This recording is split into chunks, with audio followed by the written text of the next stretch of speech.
Welcome to UPSC Civil 360. Today we are going to discuss Indian geography from the Udan magazine of PW Only IS. So let's begin. जी बिल्कुल। आज का हमारा ये deep dive बहुत ही informative होने वाला है। हाँ, और आज हम resource and manufacturing industries chapter के अंतर्गत लैंड रिसोर्सेज एंड एग्रीकल्चर पर फोकस करेंगे। राइट। तो सबसे पहले इंडिया के फंडामेंटल डेमोग्राफिक और ज्योग्राफिकल बेसलाइन डेटा से शुरुआत करते हैं। सोर्स क्लियरली स्टेट करता है कि इंडिया वर्ल्ड पॉपुलेशन का लगभग 18% हिस्सा होल्ड करता है और इसके साथ ही लार्जेस्ट लाइव स्टॉक पॉपुलेशन भी हमारे ही पास है। हाँ, लेकिन जरा इस कॉन्ट्रास्ट को देखिए। इतनी मैसिव पॉपुलेशन को सस्टेन करने के लिए जो लैंड एरिया हमारे पास है वो दुनिया के टोटल लैंड एरिया का केवल 2.5% है। सिर्फ 2.5%? ये तो बहुत ही मतलब रिसोर्सेज पर एक्सट्रीम प्रेशर है। एग्जैक्टली और इसीलिए इस लिमिटेड रिसोर्स को साइंटिफिकली मैनेज करना बहुत जरूरी हो जाता है। एडमिनिस्ट्रेशन के पॉइंट ऑफ व्यू से देखें तो इंडिया में लैंड रिकॉर्ड्स मेंटेन करने का काम लैंड रेवेन्यू डिपार्टमेंट करता है। Right, land revenue department. और वहीं देश के ज्योग्राफिकल एरिया को मेजर करने की जिम्मेदारी सर्वे ऑफ इंडिया की होती है। ये डिस्टिंक्शन एस्पिरेंट्स को ध्यान में रखना चाहिए। तो इस लिमिटेड लैंड रिसोर्स के इस्तेमाल को समझने के लिए सोर्स डॉक्यूमेंट ने लैंड यूज कैटेगरीज को पूरे 9 बिंदुओं में क्लासिफाई किया है। जी, तो पहली कैटेगरी से शुरू करते हैं। जरूर। फर्स्ट कैटेगरी है फॉरेस्ट्स। अब इसमें एक टेक्निकल डिस्टिंक्शन है जो समझनी है। ये वो एरिया है जिसे गवर्नमेंट ने फॉरेस्ट ग्रोथ के लिए डिमार्केट किया है। मतलब ये जरूरी नहीं कि वहाँ असल में पेड़ हो? बिल्कुल सही, ये एक एडमिनिस्ट्रेटिव डिमार्केशन है। जरूरी नहीं कि ये एक्चुअल फॉरेस्ट कवर हो। समझ गया। सेकेंड कैटेगरी है land put to non agricultural uses. इसमें सेटलमेंट्स आते हैं, चाहे अर्बन हो या रूरल। इसके अलावा इंफ्रास्ट्रक्चर जैसे रोड्स, कैनाल्स और इंडस्ट्रीज भी इसी में आते हैं। तो जैसे जैसे सेकेंडरी और टर्शरी एक्टिविटीज बढ़ेंगी इस कैटेगरी में मेरी वृद्धि होगी। एकदम सही लॉजिक है। थर्ड कैटेगरी है बैरन एंड वेस्टलैंड्स। इसमें बैरन हिली टेरेन्स, डेजर्ट लैंड्स और रवीन्स शामिल हैं। इसकी सबसे बड़ी शर्त यह है कि अवेलेबल टेक्नोलॉजी से भी इसे कल्टीवेशन में नहीं लाया जा सकता। मतलब ये जमीन खेती के काम आ ही नहीं सकती। हाँ। अब फोर्थ कैटेगरी है area under permanent pastures and grazing lands. इसमें सभी ग्रेजिंग लैंड्स आते हैं, चाहे वो परमानेंट हो या नहीं। और एक इंपॉर्टेंट पॉइंट, जो विलेज कॉमन ग्रेजिंग लैंड होती है वो भी इसी में शामिल है। ये पॉइंट एस्पिरेंट्स मिस कर सकते हैं, इसे नोट कर लेना चाहिए। फिफ्थ कैटेगरी थोड़ी स्पेसिफिक है, area under miscellaneous tree crops, जो नेट सोन एरिया में इंक्लूडेड नहीं है। इसमें क्या क्या आता है? इसमें casuarina trees, thatching grasses, bamboo bushes और फ्यूल ग्रोव्स आते हैं। लेकिन सबसे बड़ा कैच ये है कि ये ऑर्चर्ड्स के अंतर्गत नहीं आते। इंटरेस्टिंग, ऑर्चर्ड्स अलग है। बिल्कुल। अब फैलो लैंड्स की बात करते हैं। सिक्स्थ कैटेगरी है कल्चरेबल वेस्ट लैंड। ये वो जमीन है ना जो 5 साल से ज्यादा समय से खाली है। हाँ, जो 5 साल से अधिक समय से फैलो यानी अनकल्टिवेटेड है, लेकिन इसे रिक्लेम किया जा सकता है। राइट। सेवेंथ है करंट फैलो। ये वो जमीन है जिसे 1 एग्रीकल्चरल ईयर या उससे कम समय के लिए अनकल्टिवेटेड छोड़ दिया जाता है, ताकि उसकी फर्टिलिटी वापस आ सके। बिल्कुल। और एट्थ कैटेगरी है फैलो अदर देन करंट फैलो। मतलब 1 ईयर से ज्यादा लेकिन 5 ईयर से कम समय के लिए अनकल्टिवेटेड जमीन। एकदम सही। और फाइनली नाइन्थ कैटेगरी है नेट एरिया सोन। ये वो लैंड है जहां क्रॉप्स सोन और हार्वेस्टेड होते हैं। तो ये हो गए पूरे 9 लैंड यूज कैटेगरीज। हाँ, और इसके तुरंत बाद डॉक्यूमेंट में एक बहुत ही रेलेवेंट बॉक्स आइटम है जिसमें यूपीएससी 2023 का रेफरेंस दिया गया है। वो पैराडॉक्स वाला। जी, इंडिया में चाइना की तुलना में ज्यादा एरेबल एरिया है और लैंड अंडर इरिगेशन भी ज्यादा है। लेकिन फिर भी इंडियन एग्रीकल्चर की प्रोडक्टिविटी पर हेक्टेयर चाइना से कम है। ये सच में एक बहुत बड़ा स्ट्रक्चरल चैलेंज है। बिल्कुल है। तो अब इस एग्रीकल्चर प्रोडक्टिविटी की बात हो ही रही है तो एग्रीकल्चर हेडिंग पर चलते हैं। हाँ। एग्रीकल्चर असल में सॉइल कल्टीवेट करने, क्रॉप्स उगाने और लाइव स्टॉक पालने की प्रैक्टिस है जिससे हमें फूड, फाइबर और मेडिसिनल प्लांट्स मिलते हैं। ये रूरल इकोनॉमीज का बैकबोन है। और इसी बैकबोन को गहराई से समझने के लिए टाइप्स ऑफ एग्रीकल्चर को देखना होगा। इसमें पहली कैटेगरी है ड्राई लैंड फार्मिंग। ये उन रीजन्स में होती है जहां बारिश कम होती है। हाँ, रीजन्स जैसे डेक्कन प्लेटो, राजस्थान और गुजरात, जहां रेनफॉल 75 सेंटीमीटर से कम है। यहाँ की conditions arid and semi arid होती हैं। और यहाँ क्रॉप्स कौन से उगाए जाते हैं? यहाँ मिलेट्स जैसे बाजरा, रागी, सोरगम यानी ज्वार और पल्सेस जैसे ग्राम और लेंटिल्स उगाए जाते हैं। इन क्रॉप्स की स्पेसिफिक रिक्वायरमेंट्स भी सोर्स में दी गई हैं जो एस्पिरेंट्स के लिए बहुत महत्वपूर्ण है। बिल्कुल। मिलेट्स के लिए 25 to 30 डिग्री सेल्सियस टेम्परेचर और 40 to 70 सेंटीमीटर्स रेनफॉल चाहिए। वहीं पल्सेस के लिए 20 to 28 डिग्री सेल्सियस और 50 to 75 सेंटीमीटर्स रेनफॉल की जरूरत होती है। और ऐसी ड्राई कंडीशंस में फार्मिंग के लिए टेक्निक्स भी अलग होती होंगी। हाँ, यहाँ ड्रॉट रेजिस्टेंट क्रॉप्स, ड्रिप और स्प्रिंकलर इरिगेशन का इस्तेमाल होता है। साथ ही वाटर कंजर्वेशन मेथड्स जैसे कॉन्टोर प्लाउइंग, मल्चिंग और रेन वाटर हार्वेस्टिंग बहुत जरूरी है। और इसके बिल्कुल विपरीत है वेटलैंड फार्मिंग। बिल्कुल, ये एक्सेस रेनफॉल वाले इलाकों में होती है, जैसे कोस्टल एरियाज, रिवर डेल्टाज और नॉर्थ ईस्टर्न इंडिया। यहाँ की कंडीशंस वाटर लॉक्ड एनवायरनमेंट्स वाली होती हैं। तो यहाँ की प्राइमरी क्रॉप तो राइस ही होगी। हाँ, राइस के लिए 20 से 30 डिग्री सेल्सियस, क्ले सॉइल्स और 150 से 300 सेंटीमीटर रेनफॉल चाहिए। और पानी ज्यादा होने के कारण यहाँ ड्रेनेज सिस्टम्स और फ्लड कंट्रोल टेक्निक जरूरी होती हैं। ये तो हो गए क्लाइमेट के आधार पर टाइप्स। अब जरा प्रिमिटिव सबसिस्टेंस एग्रीकल्चर की बात करते हैं। इसे shifting cultivation, slash and burn या स्वीडन एग्रीकल्चर भी कहते हैं। हाँ, इसमें सॉइल फर्टिलिटी बढ़ाने के लिए वेजिटेशन को जलाया जाता है। और इसके जो लोकल नेम्स हैं भारत में, वो सोर्स टेक्स्ट में बहुत डिटेल में दिए गए हैं। बिल्कुल, और मैं ये सभी लोकल नेम्स बिना कोई नाम छोड़े बताऊंगी। नॉर्थ ईस्ट इंडिया में इसे झूम कहते हैं, मणिपुर में पैमलू, छत्तीसगढ़ और अंडमान एंड निकोबार में दीपा, मध्य प्रदेश में बेवार या दाहिया, आंध्र प्रदेश में पोडू या पेंडा, उड़ीसा में पामादाबी, कोमान और ब्रिंगा। ये लिस्ट काफी लंबी है। थोड़ी सी और है। वेस्टर्न घाट्स में कुमारी, राजस्थान में वाल्ट्रे या वॉल्ट्रे, हिमालयन बेल्ट में खिल और झारखंड में खुरुआ। ये सारे नाम एस्पिरेंट्स को टिप्स पर याद होने चाहिए, और इसके ग्लोबल वेरिएंट्स भी तो हैं। हाँ, सेंट्रल अमेरिका और मेक्सिको में मिल्पा, इंडोनेशिया और मलेशिया में लदांग, वेनेजुएला में कुनुको, ब्राजील में रोका, सेंट्रल अफ्रीका में मसोले और वियतनाम में रे। और इनकी रिक्वायरमेंट्स? यहाँ मेनली मेज, ट्यूबर्स और अपलैंड राइस उगाए जाते हैं, जिनके लिए 100 सेंटीमीटर से ज्यादा प्रेसिपिटेशन चाहिए। ग्रेट। इसके बाद आता है इंटेंसिव सब्सटेंसिव एग्रीकल्चर। इसमें स्मॉल प्लॉट्स होते हैं, सिंपल टूल्स और इंटेंसिव लेबर का इस्तेमाल होता है। राइट, और इसमें मेनली राइस, व्हीट और पल्सेस उगाए जाते हैं। इसके बाद कमर्शियल फार्मिंग है, जिसका मेन पर्पस मार्केट सेल्स होता है। इसमें मेज, कॉटन और लाइफ स्टॉक आते हैं। और इसी के अंदर प्लांटेशन फार्मिंग भी आती है, जो large scale single crop farming है। इसकी डिटेल्स बहुत स्पेसिफिक हैं। बिल्कुल। टी के लिए 20 से 30 degree Celsius acidic humus rich soil और 150 से 300 सेंटीमीटर रेनफॉल चाहिए। कॉफी के लिए 15 से 28 degree Celsius well drained loamy soil और 150 से 250 सेंटीमीटर रेनफॉल जरूरी है। और रबर? रबर के लिए 25 से 35 डिग्री सेल्सियस लीच्ड लेट्रिटिक सॉइल और 200 सेंटीमीटर से ज्यादा रेनफॉल चाहिए। फाइनली शुगर केन के लिए 20 से 35 डिग्री सेल्सियस फर्टाइल लोमी या अलुवियल सॉइल और 75 से 150 सेंटीमीटर रेनफॉल चाहिए। परफेक्ट। अब एक बहुत ही इंपॉर्टेंट कंसेप्ट पर आते हैं, मिक्स्ड फार्मिंग, जिस पर यूपीएससी 2012 में सवाल भी था। हाँ, इसमें क्रॉप कल्टीवेशन और लाइफ स्टॉक रेयरिंग एक साथ होती है, जैसे मेज, वीट या बार्ली के साथ कैटल या शीप पालना। ये मुख्य रूप से पंजाब, हरियाणा और महाराष्ट्र के हिस्सों में होती है। और इसके बाद कोऑपरेटिव फार्मिंग का जिक्र है, जहां फार्मर्स सोसाइटीज फॉर्म करते हैं टू पूल रिसोर्सेज। इससे उन्हें shared equipment, bulk purchase discounts और कलेक्टिव बार्गेनिंग जैसे बेनिफिट्स मिलते हैं। बिल्कुल, ये इकोनॉमिक्स ऑफ स्केल का बहुत अच्छा एग्जाम्पल है। अगर आपको हमारी इनिशिएटिव पसंद आ रहा हो तो हमें सब्सक्राइब करके हमारा सपोर्ट करें। साथ ही इस वीडियो को अपने टेलीग्राम स्टडी ग्रुप्स में शेयर करें। तो आगे बढ़ते हैं स्पेशल फार्मिंग सिस्टम्स की तरफ। हाँ, PW+ बॉक्स में कुट्टनाड पैराडॉक्स का जिक्र है, जो केरला में है। ये बहुत ही यूनिक है। ये इंडिया का इकलौता बिलो सी लेवल फार्मिंग सिस्टम है। बिलो सी लेवल? हाँ, यहाँ रिक्लेम्ड पोल्डर्स को डाइक से प्रोटेक्ट किया जाता है और बायोसैलाइन वाटर मैनेजमेंट होता है। इसे FAO द्वारा GIHS भी रिकॉग्नाइज किया गया है। कमाल की तकनीक है ये। इसके बाद डॉक्यूमेंट क्रॉपिंग सीजन्स इन इंडिया की टेबल पर आता है। ये टेबल बहुत क्लियर है। पहला सीजन है खारिफ, जो साउथ वेस्ट मानसून के साथ जून से सितंबर तक चलता है। इसमें ट्रॉपिकल क्रॉप्स आते हैं। दूसरा है राबी? राइट, राबी सीजन विंटर में अक्टूबर नवंबर से मार्च अप्रैल तक चलता है। इसमें टेम्परेट और सब ट्रॉपिकल क्रॉप्स उगाए जाते हैं। और तीसरा है जायद, जो समर में अप्रैल से जून के बीच होता है। लेकिन यहाँ एक नोट भी दिया गया है सदर्न स्टेट्स के बारे में। वहाँ डिस्टिंक्ट खरीफ और राबी सीजन्स नहीं होते। हाँ, क्योंकि वहाँ का क्लाइमेट ऐसा है कि दोनों सीजन्स में सेम क्रॉप्स उगाए जा सकते हैं। और यहीं पर यूपीएससी 2013 का रेफरेंस का जिक्र है, जो खरीफ क्रॉप्स की लिस्ट से जुड़ा था। मेजर क्रॉप्स इन इंडिया की टेबल। ये टेबल एस्पिरेंट्स को लीगल डॉक्यूमेंट की तरह याद करनी है। एक भी क्रॉप या स्टेट मिस नहीं होना चाहिए। मैं इसे पूरी डिटेल में बताऊंगी। सबसे पहले फूड ग्रेन्स की बात करते हैं। राइस के टॉप 3 स्टेट्स हैं तेलंगाना, उत्तर प्रदेश और वेस्ट बंगाल। वीट के लिए उत्तर प्रदेश, मध्य प्रदेश और पंजाब। मेज में कर्नाटका, बिहार और मध्य प्रदेश। टोटल न्यूट्री या कोर सीरियल्स में राजस्थान, कर्नाटका और मध्य प्रदेश। और पल्सेस में? तूर में कर्नाटका, महाराष्ट्र और उत्तर प्रदेश। ग्राम में मध्य प्रदेश, महाराष्ट्र और राजस्थान। टोटल पल्सेस में मध्य प्रदेश, महाराष्ट्र और राजस्थान। और टोटल फूड ग्रेन्स की ओवरऑल लिस्ट में उत्तर प्रदेश, मध्य प्रदेश और पंजाब। ये तो हो गए फूड ग्रेन्स। ऑयल सीड्स का क्या डेटा है? ऑयल सीड्स में ग्राउंडनट के लिए गुजरात, राजस्थान और मध्य प्रदेश। रेप सीड एंड मस्टर्ड में राजस्थान, उत्तर प्रदेश और मध्य प्रदेश। सोयाबीन में मध्य प्रदेश, महाराष्ट्र और राजस्थान। और सनफ्लावर? सनफ्लावर में कर्नाटका, हरियाणा और ओडिशा। टोटल ऑयल सीड्स मिलाकर देखें तो राजस्थान, मध्य प्रदेश और गुजरात। अब कमर्शियल क्रॉप्स बचे हैं? हाँ, शुगर केन में उत्तर प्रदेश, महाराष्ट्र और कर्नाटका। कॉटन में गुजरात, महाराष्ट्र और तेलंगाना। और जूट एंड मेस्टा में वेस्ट बंगाल, बिहार और असम। ये सारा डेटा एस्पिरेंट्स को बार बार रिवाइज करना होगा। बिल्कुल। अब फूड ग्रेन्स हेडिंग के तहत कुछ स्पेसिफिक डिटेल्स देखते हैं।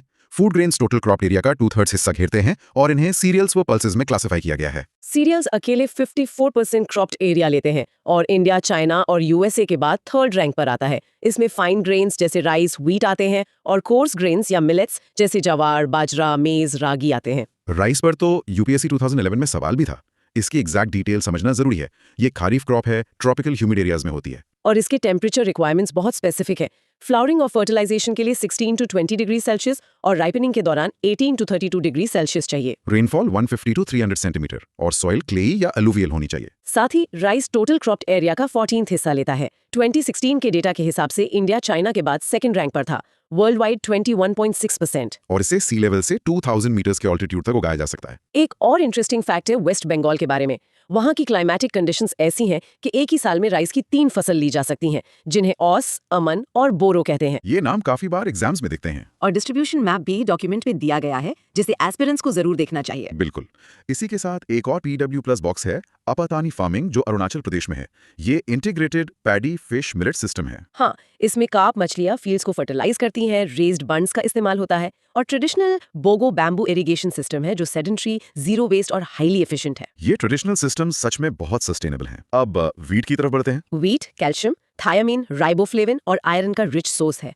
ये टेम्परेट जोन क्रॉप है और राबी सीजन में उगाई जाती है। इसकी टेम्परेचर रिक्वायरमेंट्स क्या है? सोइंग के लिए 10 to 15 डिग्री सेल्सियस और हार्वेस्ट के दौरान 20 to 25 degree Celsius. Rainfall 80 centimetres चाहिए और well drained loamy and clayey soils बेहतरीन होती हैं, जैसे Indo Gangetic plain, Malwa plateau और हिमालयाज अप टू 2700 मीटर्स। ये इलाके 85% वीट कल्टिवेशन एरिया बनाते हैं। और अब इस डीप डाइव के सबसे दिलचस्प हिस्से पर आते हैं। अंतिम PW+ बॉक्स में इंडियाज गोल्डन लाइन का जिक्र है। ये कॉन्सेप्ट बहुत ही फंडामेंटल है। 100 सेंटीमीटर आइसोयेट एक नेचुरल राइस वीट डिवाइड बनाता है। मतलब 100 सेंटीमीटर रेनफॉल लाइन के वेटर ईस्ट में राइस और ड्रायर वेस्ट में वीट। बिल्कुल, लेकिन green revolution, Indira Gandhi canal और डीप ट्यूब वेल इरिगेशन ने इस क्लाइमेटिक रूल को पूरी तरह से तोड़ दिया है। हाँ, इसी वजह से रेनफॉल ज्योग्राफी के खिलाफ जाकर पंजाब और हरियाणा के वीट जोन में वाटर हंग्री राइस को पुश किया गया, जो कि इकोलॉजिकल पॉइंट ऑफ व्यू से बहुत बड़ा बदलाव था। मेज साइलेंट मेकओवर इन इंडिया। और ये एक PW+ बॉक्स है। टेक्स्ट एक्सप्लेन करता है कि कैसे एक सबसिस्टेंस ट्राइबल स्टेपल अब एक इंडस्ट्रियल पावर हाउस बन गया है। ये मेकओवर काफी मैसिव है। टेक्स्ट कहता है कि 60% of it feeds poultry and livestock. और इसके स्पेसिफिक एग्जांपल्स दिए गए हैं, कर्नाटका और तेलंगाना के मेज पोल्ट्री कमर्शियल बेल्ट्स, जो कि लोकल सेटलमेंट पैटर्न्स को पूरी तरह से रीशेप कर रहे हैं, राइट। और फूड के अलावा ये लगभग 3000+ इंडस्ट्रीज को फीड करता है, जैसे कि स्टार्च, स्वीटनेस एंड फार्मास्यूटिकल्स। ये हम्बल ग्रेन सच में एग्रो इंडस्ट्रियल ज्योग्राफी का ड्राइवर बन गया है। डेफिनेटली। अब हमारी नेक्स्ट मेजर हेडिंग आती है कोर्स सीरियल्स और मिलेट्स, जिसके अंदर ज्वार, बाजरा, मेज और रागी आते हैं। हाँ, और ये टोटल क्रॉप्ड एरिया का 17% ऑक्यूपाई करते हैं। ये सेमी एरिड क्लाइमेट्स के लिए और फूड एंड फॉडर प्रोडक्शन के लिए हाईली सिग्निफिकेंट है। अगर इनकी क्लाइमेटिक कंडीशंस देखें तो टेम्परेचर 20 डिग्री सेल्सियस से 30 डिग्री सेल्सियस होना चाहिए, रेनफॉल 40 से 60 सेंटीमीटर और सॉइल स्ट्रिक्टली क्ले और सैंडी होनी चाहिए। लेकिन एक सेकंड, यहाँ पर एस्पायरेंट्स को बहुत ध्यान देना है। सोर्स मटेरियल आगे चलकर कहता है, quote, occupy about 16.50% of total cropped area. Oh right, तो दोनों 17% और 16.50% के डेटा पॉइंट्स को स्ट्रिक्टली याद रखना है। एग्जैक्टली। अब इन कोर्स सीरियल्स को इंडिविजुअली देखते हैं। सबसे पहला है ज्वार, जिसे सोरगम भी कहते हैं। तो इसकी स्पेसिफिक रिक्वायरमेंट्स क्या बताए गए हैं टेक्स्ट में? देखिए, जर्मिनेशन के टाइम इसका टेम्परेचर 27 से 32 डिग्री सेल्सियस चाहिए और टेक्स्ट क्लियरली स्टेट करता है कि ये 16 डिग्री सेल्सियस के नीचे अच्छा परफॉर्म नहीं करता। और रेनफॉल? रेनफॉल एरिड और सेमी एरिड एरियाज में अंडर 45 सेंटीमीटर होनी चाहिए। सॉइल क्लेई और सैंडी चलेगी। एरिया की बात करें तो ये टोटल क्रॉप्ड एरिया का 5.3% है और ये मेनली सेमी एरिड, सेंट्रल और सदर्न इंडिया का मेन फूड क्रॉप है। और इसका क्रॉपिंग सीजन रीजन्स के हिसाब से वेरी करता है। नॉर्दर्न इंडिया में ये मेनली खारीफ क्रॉप है, जबकि साउदर्न स्टेट्स में ये खारीफ और राबी दोनों में ग्रो होता है। प्रोडक्शन स्टैट्स काफी इंटरेस्टिंग है इसके। बिल्कुल, क्योंकि half of total production strictly Maharashtra से आता है। अदर लीडिंग प्रोड्यूसर्स में आते हैं कर्नाटक, मध्य प्रदेश, आंध्र प्रदेश और तेलंगाना। राइट। इसके बाद नेक्स्ट क्रॉप पर मूव करते हैं, बाजरा। इसकी कंडीशंस क्या है? बाजरा के लिए temperature 25 to 30 degree Celsius, rainfall 40 to 50 centimetres की रेंज में। और सॉइल टाइप? सॉइल चाहिए सैंडी लोम्स, ब्लैक और रेड सॉइल्स। इसे mainly hot and dry climatic conditions में सोन किया जाता है इन द नॉर्थ वेस्टर्न और वेस्टर्न पार्ट्स, और ये 5.2% of total cropped area cover करता है। Got it. अब वापस आते हैं मेज पर। इसके कोर स्टैट्स टेक्स्ट ने यहाँ दोबारा डिटेल में बताए हैं। हाँ, maize food as well as fodder crop है। ये सेमी एरिड कंडीशंस और इंफीरियर सॉइल्स में क्लियरली ग्रो होता है। एरिया वाइज ये 3.6% ऑफ टोटल क्रॉप्ड एरिया लेता है। और ये ईस्टर्न और नॉर्थ ईस्टर्न रीजन्स को छोड़कर पूरे इंडिया में सोन होता है। इसका यील्ड पैटर्न भी यूनिक है, राइट? एग्जैक्टली। इसका यील्ड दूसरे कोर्स सीरियल से हायर होता है। सदर्न स्टेट्स में ये कंप्लीटली हाई है और सेंट्रल पार्ट्स की तरफ आते आते डिक्लाइन होता है। फॉडर वाला स्टैट बड़ा स्पेसिफिक है। मेज is the primary energy source in livestock feed, जिसमें स्ट्रिक्टली 55 to 65% ब्रॉयलर फीड और 15 to 20% कैटल फीड कंप्राइजिंग मेज होता है। बिल्कुल। अब नेक्स्ट सेक्शन पर चलते हैं जो है पल्सेस। इसकी इकोलॉजिकल वैल्यू पर बड़ा एम्फेसिस है टेक्स्ट में। हाँ, क्योंकि ये लेग्यूम क्रॉप्स है जो नाइट्रोजन फिक्सेशन के through direct soil fertility improve करते हैं। टेम्परेचर रिक्वायरमेंट इनकी 20 टू 25 डिग्री सेल्सियस है और रेनफॉल 50 टू 75 सेंटीमीटर। और सबसे बड़ा स्टैट ये है कि India is the leading producer in the world. ये ऑक्यूपाई करते हैं about 11% of total cropped area. Mainly pulses में आते हैं ग्राम और तुर यानी अरहर। और इनका कल्टीवेशन कॉन्सेंट्रेटेड है in the dry lands of Deccan, central plateau और नॉर्थ वेस्टर्न पार्ट में। पल्सेस में पहले ग्राम को ब्रेक डाउन करते हैं। Gram essentially subtropical areas में कल्टीवेटेड होता है, मेनली इन सेंट्रल, वेस्टर्न और north western India during rabi season. ये exactly 2.8% of total cropped area cover करता है। एस्पिरेंट्स, अब एक अलर्ट। टेक्स्ट में एक इंपॉर्टेंट बॉक्स है जिसके ऊपर यूपीएससी 2020 का टैग लगा है। ये पास्ट ईयर रेफरेंसेस एग्जाम के लिए सबसे ज्यादा क्रूशियल हैं। बॉक्स क्लियरली स्टेट्स कि पल्सेस खरीफ और रबी दोनों सीजन्स में ग्रो होते हैं, but over 60% production strictly rabi pulses से आता है। और ब्लैक ग्राम खरीफ और रबी दोनों में ग्रो हो सकता है। राइट। और चिकपीस मोस्ट डोमिनेंट पल्स है with a 40% share in total production. इसके बाद आती है तूर, जिसे अरहर भी कहते हैं, जिसे बेसिकली रेड ग्राम और पिजन पी भी नोन किया जाता है। ये majorly dry areas of central और सदर्न स्टेट्स में मिलती है, कवरिंग 2% एरिया। इसकी specific rainfall 600 to 650 mm annually होनी चाहिए। शुरू में इसको मॉइस्ट कंडीशंस चाहिए होते हैं और बाद में फ्लावरिंग और पॉट डेवलपमेंट के टाइम एकदम ड्राई कंडीशंस चाहिए। टेम्परेचर रेंजेस भी अलग हैं, 26 degree Celsius to 30 degree Celsius in the rainy season और 17 degree Celsius to 22 degree Celsius post rainy season में। सॉइल में इट प्रेफर्स सैंडी लोम और लोम, बट ये अडेप्टेबल है। प्राइमरीली ट्रॉपिकल और सेमी एरिड रीजन्स में आती है। टेक्स्ट यहाँ की डिजीजेस का भी नाम लेता है जो तर्कों को अफेक्ट करते हैं। इन टर्मिनोलॉजीज को ऐसे ही याद रखना होगा: विल्ट, स्टेरिलिटी, मोज़ेक डिजीज और फाइटोफेथोरा ब्लाइट। ये स्ट्रिक्टली ऐसे ही आएंगे एग्जाम में। अब हमारी शिफ्ट होती है next major heading oil seeds पर, जो कि 14% of total cropped area occupy करते हैं। ये mostly drylands of Malwa plateau, Marathwada, Gujarat, Rajasthan, Telangana, Rayalaseema region of Andhra Pradesh और कर्नाटका प्लेटो में ग्रो होते हैं। ऑयल सीड्स के अंदर पहला नाम आती है ग्राउंडनट का। ग्राउंडनट प्राइमरीली एक रेन फेड खरीफ क्रॉप है इन ड्राईलैंड्स, बट ध्यान रखने वाली बात यह है कि सदर्न इंडिया में ये रबी क्रॉप भी है। एरिया कवर्ड है 3.6%। कंडीशंस है टेम्परेचर 20 to 25 डिग्री सेल्सियस और रेनफॉल 50 to 100 सेंटीमीटर्स। सॉइल चाहिए सैंडी लोम्स और वेल ड्रेन सॉइल्स। इंडिया का रैंक इंप्रेसिव है, 16.6% ऑफ वर्ल्ड प्रोडक्शन 2016 में। इकोनॉमिक सर्वे यानी ES 2022-23 के मुताबिक लीडिंग प्रोड्यूसर्स हैं Gujarat at 45%, strictly followed by Rajasthan और फिर तमिलनाडु। नेक्स्ट हम शिफ्ट करते हैं रेपसीड एंड मस्टर्ड पर। इनके लिए टेम्परेचर थोड़ा कूल चाहिए, 10 to 20 degree Celsius, rainfall 25 to 40 centimetres. Soil type strictly बताया गया है हेवियर लोम्स फॉर मस्टर्ड और लाइट लोम्स फॉर रेपसीड। इस ग्रुप में कंप्राइज होते हैं राई, सरसों, तोरिया और तारामीरा। ये सब ट्रॉपिकल क्रॉप हैं, ग्रोन ड्यूरिंग रबी सीजन, और ये एक हाईली फ्रॉस्ट सेंसिटिव क्रॉप है। इन्हें नॉर्थ वेस्टर्न और सेंट्रल पार्ट्स में ग्रो किया जाता है, टेकिंग अप 2.5% एरिया। इसके बाद है सोयाबीन और sunflower, followed by another UPSC box. Soybean practically एक खरीफ क्रॉप है, temperature 13 to 24 degree Celsius, rainfall 40 to 60 centimetres. Soil strictly friable loamy acidic होनी चाहिए। और एक बड़ा स्टैट, महाराष्ट्र और मध्य प्रदेश मिलकर exactly 90% of total output produce करते हैं। वाओ! और सनफ्लावर के लिए temperature 26 to 30 degree Celsius, rainfall less than 50 centimetre, soil well drained loamy. और ये कॉन्सेंट्रेटेड है कर्नाटक, आंध्र प्रदेश, तेलंगाना और एडजॉइनिंग एरियाज ऑफ महाराष्ट्र में। अब आता है यूपीएससी 2014 टैग वाला इंपॉर्टेंट बॉक्स। हाँ, इस बॉक्स में डायरेक्ट स्टेटमेंट्स हैं। मैंगोज सेंट्रल और साउथ इंडिया में ग्रोन होते हैं, areca nuts primarily southern reason में प्लांटेड है और सोयाबीन्स मोस्टली सेंट्रल इंडिया में ग्रोन होते हैं। क्लियर, एलिमिनेशन फैक्ट्स हैं। हाँ, अब सेक्शन चेंज करते हैं फाइबर क्रॉप्स, और इसमें पहला नाम है कॉटन, जिसे स्पेसिफिकली व्हाइट गोल्ड कहा गया है। साथ में यूपीएससी 2020 का टैग है। कॉटन एक ट्रॉपिकल क्रॉप है, strictly kharif season in semi arid areas. Temperature चाहिए 21 degree Celsius to 30 degree Celsius, rainfall 50 to 75 centimetres, soil strictly black soil चाहिए होती है। और टेक्स्ट हाईलाइट करता है कि it requires clear sky during flowering stage. बिल्कुल, रिक्वायर्स अप्रॉक्सीमेट 210 फ्रॉस्ट-फ्री डेज और mineral rich black lava soil, जिसे टेक्निकली रेगुर कहते हैं। India is second with 23.83% of world production as per 2022-23। यहाँ शॉर्ट स्टेपल यानी इंडियन कॉटन और लॉन्ग स्टेपल यानी American cotton दोनों ग्रो होते हैं, specifically in north western parts.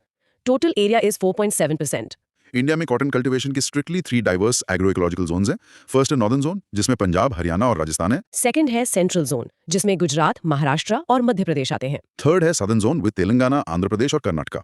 It is also grown in Odisha और तमिलनाडु। एक बेहद क्रूशियल फैक्ट यहाँ मेंशन है, India is the only country जो कॉटन की 4 स्पीशीज ग्रो करता है। और उनके साइंटिफिक नाम है जी अर्बोरियम और जी हर्बेसियम, जिन्हें एशियन कॉटन कहा जाता है। जी बर्बडेंसे यानी इजिप्शियन कॉटन और जी हिरसूटियम यानी अमेरिकन अपलैंड कॉटन। और इस पैराग्राफ की आखिरी लाइन ये है कि G hirsutum represents exactly 90% of hybrid cotton production in India और completely all current BT cotton hybrids essentially G hirsutum ही हैं। ये सेक्शन सच में फैक्ट से लोडेड था। अगला फाइबर क्रॉप है जूट यानी गोल्डन फाइबर। जूट की प्रिंसिपल वैरायटीज हैं टोसा और व्हाइट जूट। इसके लिए strictly hot and humid climate चाहिए, टेम्परेचर 24 to 35 डिग्री सेल्सियस और रेनफॉल बहुत high approx 150 centimetres with strictly 90% relative humidity. Soil काफी रिच चाहिए इसके लिए। हाँ, रिच डेल्टा और अलूवियल सॉइल। और इसकी एक बहुत स्पेसिफिक प्रॉपर्टी है, very high carbon dioxide assimilation ability. Ordinary tree से सेवरल टाइम्स हायर है ये सिर्फ 0.5% एरिया लेता है, but India produces about 60% of world jute. Economic survey 2022-23 के अकॉर्डिंग लीडिंग प्रोड्यूसर है waste Bengal with 81%, followed by Assam, then Bihar. West Bengal completely accounts for over 3/4 of total jute production in India. इसके बाद next fibre है सिल्क। इंडिया प्रैक्टिकली सारी important silk varieties grow करता है, mulberry, तसर, okay तसर, एरी और असम से Muga. Overall India is the second largest silk producer globally. Mulberry silk essentially southern states में होता है, कर्नाटका, तमिलनाडु, आंध्र प्रदेश और साथ में वेस्ट बंगाल एंड झारखंड में। जबकि non mulberry silk BNB Jharkhand, Chhattisgarh, Orissa और नॉर्थ ईस्ट में मिलता है। नेक्स्ट हमारी लिस्ट में अदर क्रॉप्स आते हैं जिसमें हेडिंग है शुगर केन। यूपीएससी 2021 का रेफरेंस इधर है। शुगर केन स्ट्रिक्टली एक ट्रॉपिकल क्रॉप है। नेचुरल रेन फेड कंडीशंस में ये सब ह्यूमिड और ह्यूमिड क्लाइमेट्स में ग्रो होता है, बट स्ट्रिक्टली इंडिया में ये लार्जली एक इरिगेटेड क्रॉप है। टेक्स्ट बहुत क्लियरली लिखता है कि ये एक हाईली वाटर इनएफिशिएंट क्रॉप है। एग्जैक्टली। टेम्परेचर बैंड है 20 degree Celsius to 26 degree Celsius और rainfall 100 to 150 centimetres. Totals area 2.4%। India second largest producer है after Brazil according to 2022-23 data. इनके ग्रोइंग एरियाज कहाँ हैं? एरियाज डायरेक्टली डिवाइडेड है।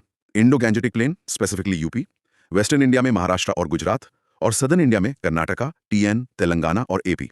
Leading cultivators UP है at 41%, फिर महाराष्ट्र 25% और थर्ड पर कर्नाटका। इसका मेथड ऑफ प्रोपिगेशन भी स्पेसिफिकली डिफाइंड है, रेटूनिंग, यानी cutting most of a monocot crops above ground parts after harvest, strictly leaving the roots और shooting apices intact for the next season. Correct. अब चलते हैं प्लांटेशन क्रॉप्स की तरफ।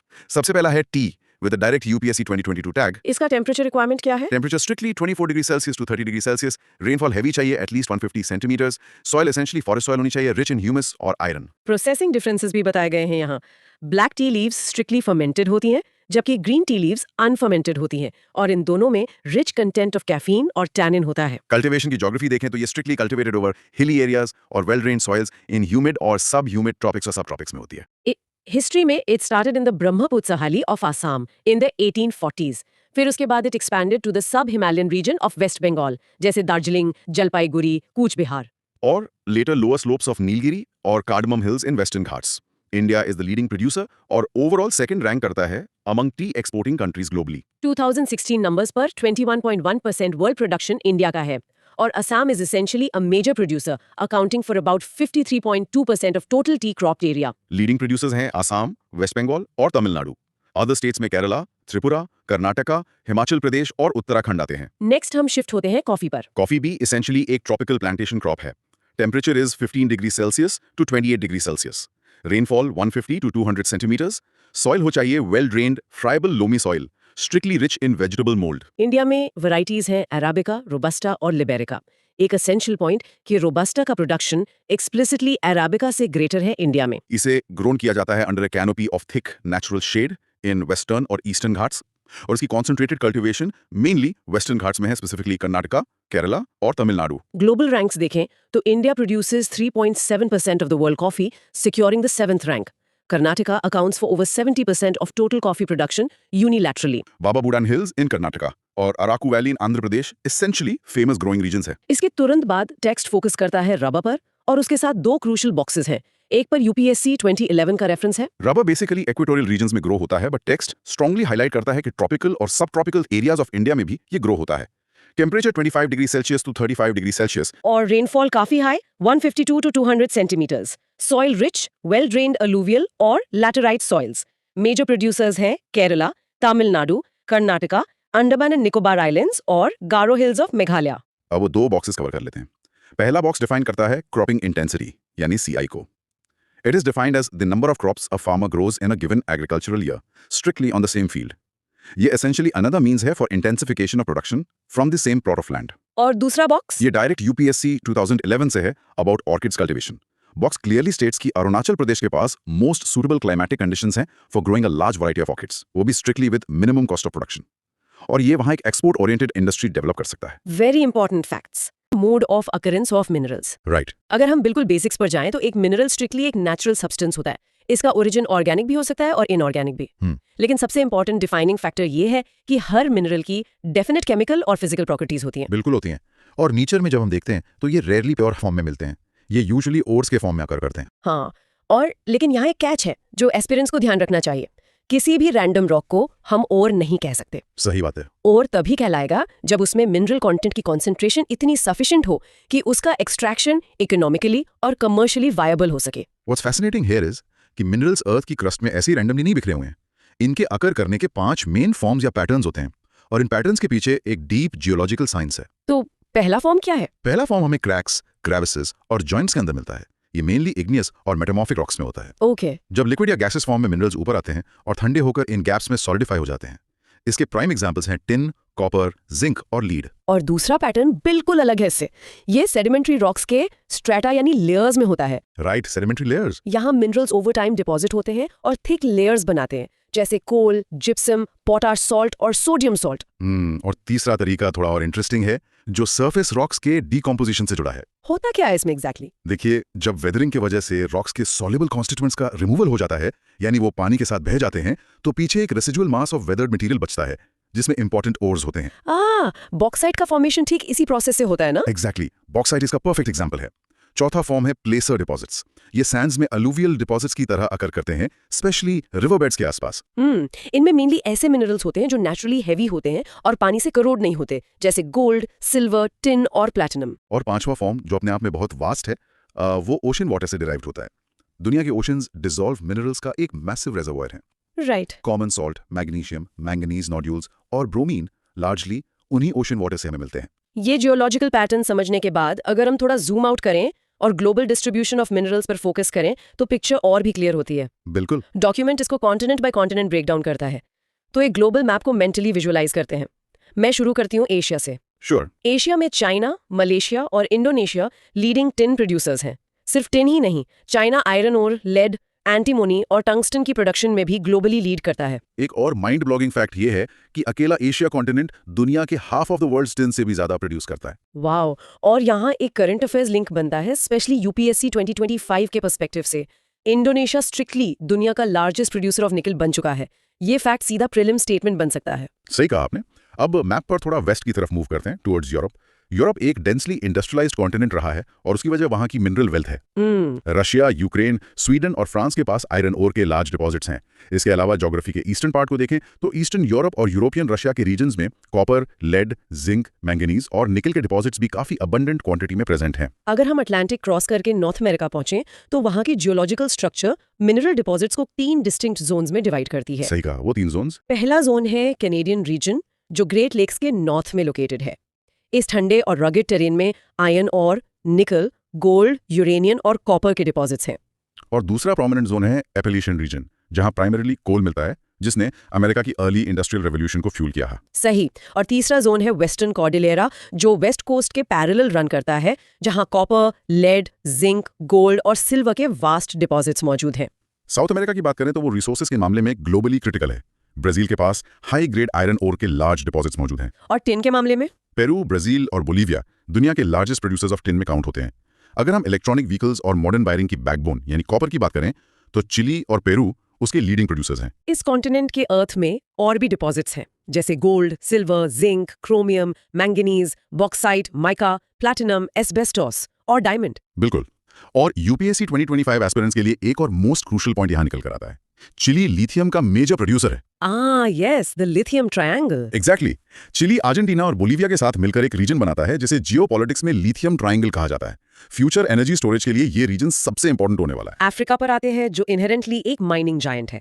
Africa is the largest producer of diamonds, gold और platinum. इसका एक classic example है बोत्सवाना, जो डायमंड्स की वजह से जाना जाता है और यूपीएससी 2025 के लिए इसे मार्क करना इंपॉर्टेंट है। एक और स्पेसिफिक डेटा पॉइंट जो डीपली सिग्निफिकेंट है और यूपीएससी 2023 में टेस्ट भी हो चुका है, वो है डेमोक्रेटिक रिपब्लिक ऑफ कॉन्गो यानी डीआरसी का। हाँ, डीआरसी। उनके पास वर्ल्ड वाइड कोबाल्ट प्रोडक्शन का ओवर 70% शेयर है और ये वर्ल्ड्स नोन कोबाल्ट डिपॉजिट्स के हाफ को अकेले होल्ड करता है। Amazing.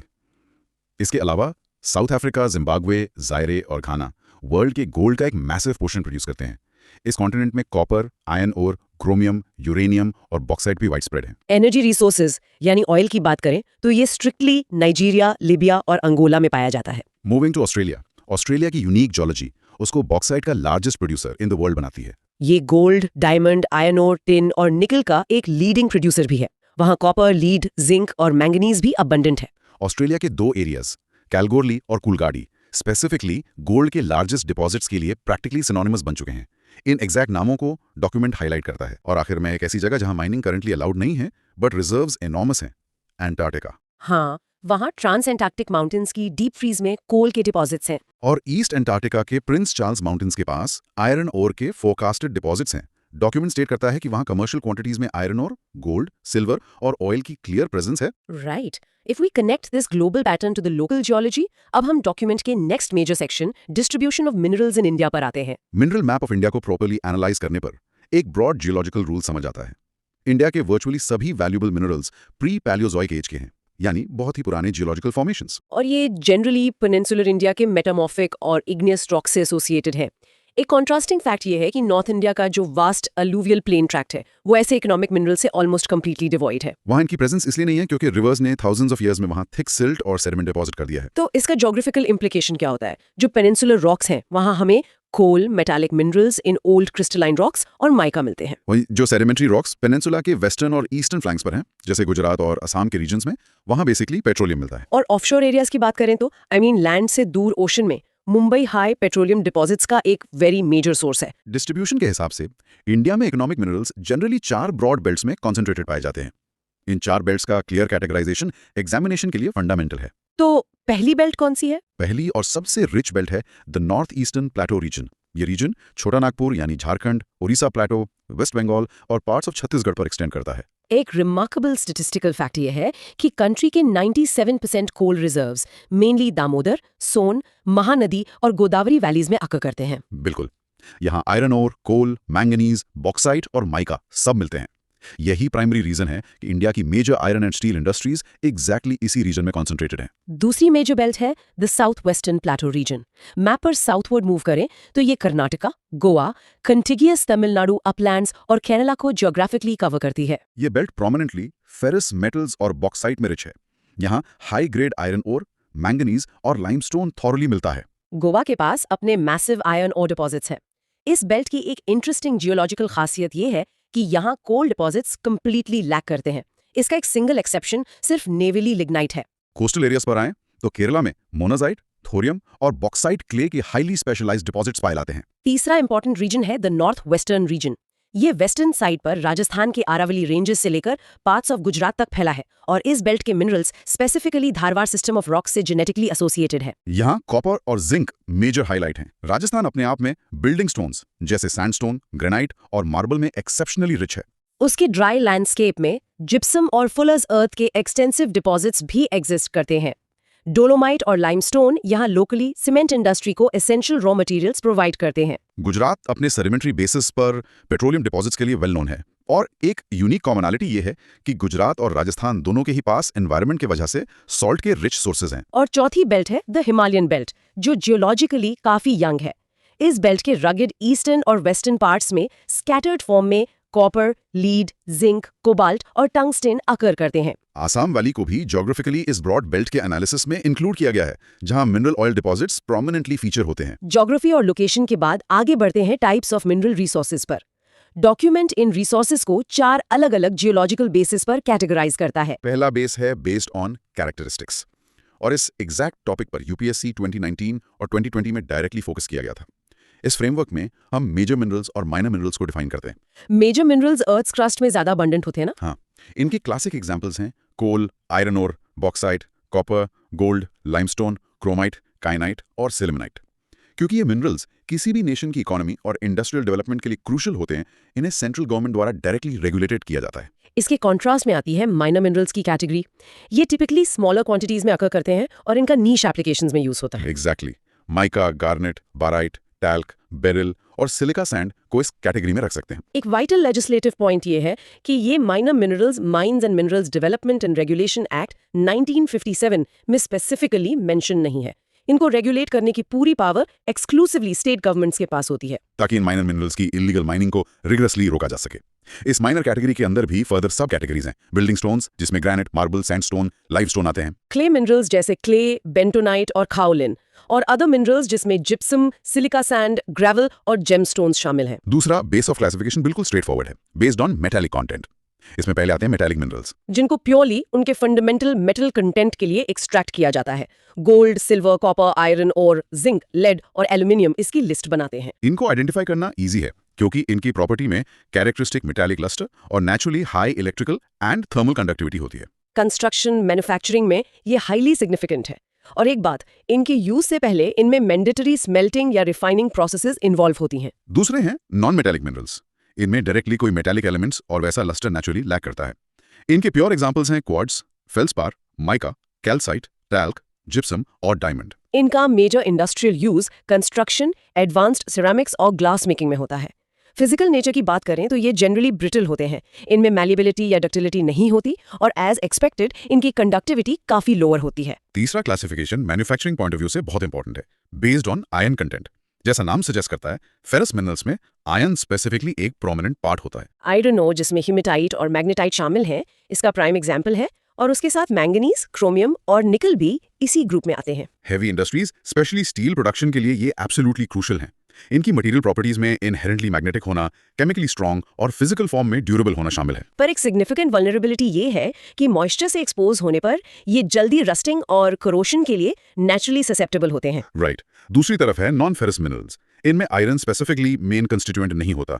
Copper, lead, zinc, aluminium, gold, silver और टिन इस डिफाइनिंग लिस्ट में है। इनकी real applications electrical wiring, construction components और एरोस्पेस इंडस्ट्रीज में होती हैं।